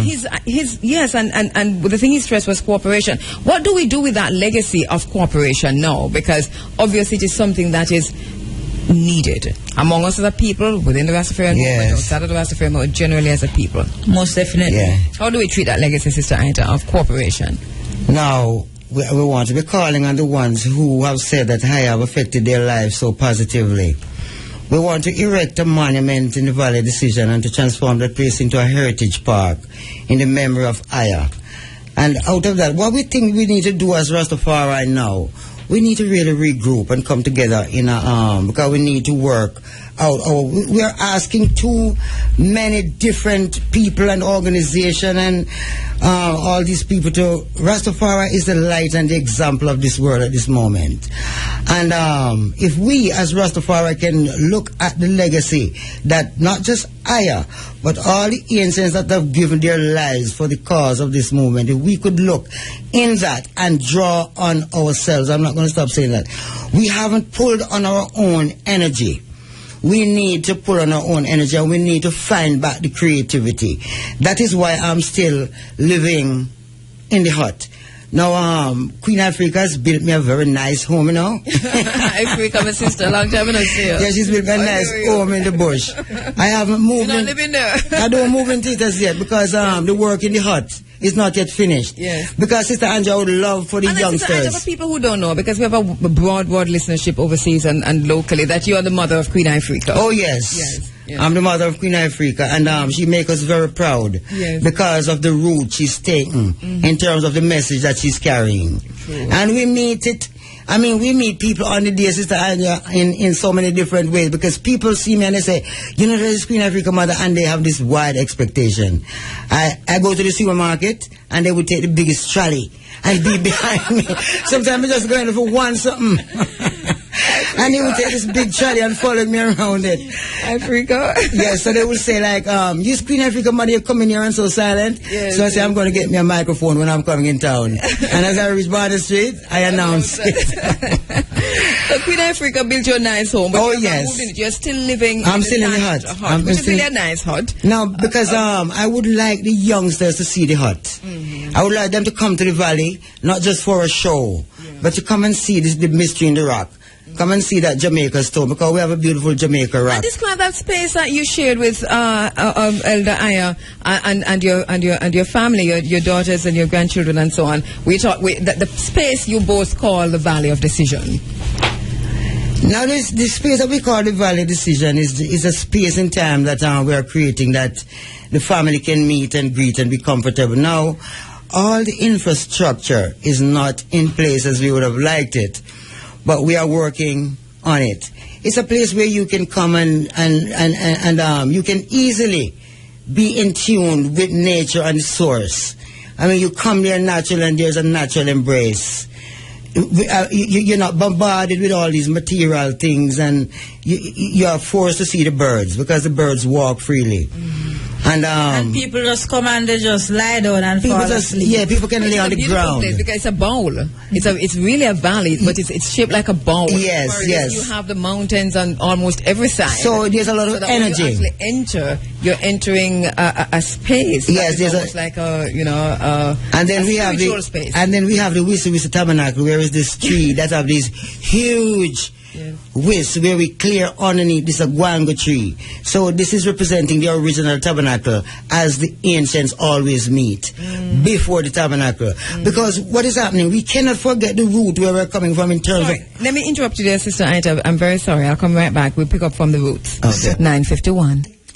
9:54, the big A is up in just 6 minutes, so we have just 6 minutes left in this program, which means once again we're disappointing quite a few people in terms of not being able to take the bottom line, but I'm quite sure you understand as we wrap up this segment of the program with my beautiful sisters in the house, Sister Aita, Isis, and the granddaughter of Aya, who was transcended in the house with us this morning, I pray.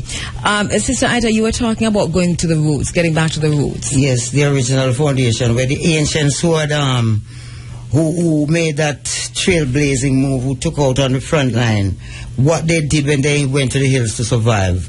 That is a foundation on which we have to build in terms of that survival, and then we can grow into as big as we want to be. But the youth have to see that beginning of Rastafari, that it doesn't begin upstairs. So we are inviting ones and ones in the space. We're at the Valley Decision, Belmont, St. James. And when will you be doing the monument and all of that activities? That's not planned yet. Yeah, we'll be doing the ceremony, the celebration on the 24th and the 25th of May. And we'll be putting a temporary banner up bring ones to the realization that we will be transforming the valley into a heritage park. So the 24th and the 25th, we are inviting all those who know Aya, who have encountered him, to come to the valley so that we can celebrate his life in a very positive way. Right, and those dates will be for that celebration of Aya's life? It's the 24th, a Saturday and a Sunday. Of which month? Of May. Wow, we're clashing with our Nigerian. Well, anyway, we're here in Ochi and you're down there. Yeah. On Africa Liberation Day. Yes, and a lot of things happening too. Rastafari will be doing the Nabingi chanting and so. But a celebration will be there. Yes. In the Valley of Decision. Yes. For Aya. Yes, and they can visit, and they can visit after too, because sometimes what we're doing is for the family. It's not just a personal home thing we're doing. Is for the family. And I want ones to know that it's not just because sometimes when you say wants to make a contribution or to do something towards the upliftment, they're saying, what is Queen Africa doing? I don't want one to say that to me. No. Because it's not just a family thing, and Queen Africa is doing what she can do in the best way she can do it. So we don't want to go through all that. No. Yes. All right, so Sister Aita, it was good to have you in and to talk to you. I pray, my sister, Melissa's sister, how you do to take the microphone there. All right, so you want to tell me a little bit about Granddad? Well, he was a really good motivator for me. Yeah. He would always tell me to protect my things. And I must always stay out of the reach of Babylon. and were you very close to him? Yeah. Yes, we actually sleep in the same house. Okay, tell me some of the things that you used to do together. Well, when he couldn't help himself that much, I would help him up on the bed. Wow. I would feed him. Wow, that's beautiful, beautiful. How old are you? 11 years old. Wow, beautiful sister. She is so brilliant. Yeah. You're doing a good job there, Sister Aita and Isis. Very, very good job. And the dad too, I'm sure. All right. And we would like to say thanks to a few brethren like Russ Rainbow, Russ Ivy, who is downstairs, Uncle P, all the brethren who come to the jungle and really make some contribution and give us an assistance. Scoop always there holding it up for a night, So greetings to the brethren in the jungle, greetings to the brethren in the valley, and once again, the 24th and the 25th of this month, a tribute to and just a celebration of Aya. Yeah. Thank you, Sister Aita. And it's any final thing or 362-2014. 362-2014 is the number they can get us at. All right. Give thanks, my sister. Yeah, man. Bless you. My sisters. Thank you. All right. Just to tell you quickly that the trip to Gambia, it leaves Jamaica on May 7, 2014. That's next week, Wednesday. A total of 19 people will be traveling. And Omuta is also heading to the Gambia. Then he's heading to Nigeria, and I think he's going east or west after that. Not quite so sure, or north or south, but we'll be tracking him across the continent of Africa. For people who are traveling to Ethiopia, please contact Baba Jalani Naya this is his email, bongonaya@yahoo.com. bongonayah@yahoo.com. That's bongonaya@yahoo.com. And then to tell you quickly that there will be a Bingi celebration, and this will be at Malvern in St. Elizabeth on May 25, 2014, which is Africa Liberation Day. So that's Bingi at Malvern in St. Elizabeth. Also, Yasser Safari sent me some information about what's happening in Papua New Guinea, which we want to pay some attention to in the coming weeks. We understand that the Indonesian security forces are committing a never-ending catalogue of extreme human rights violations. Over 500,000 civilians have been killed in a genocide. We're keeping an eye on that.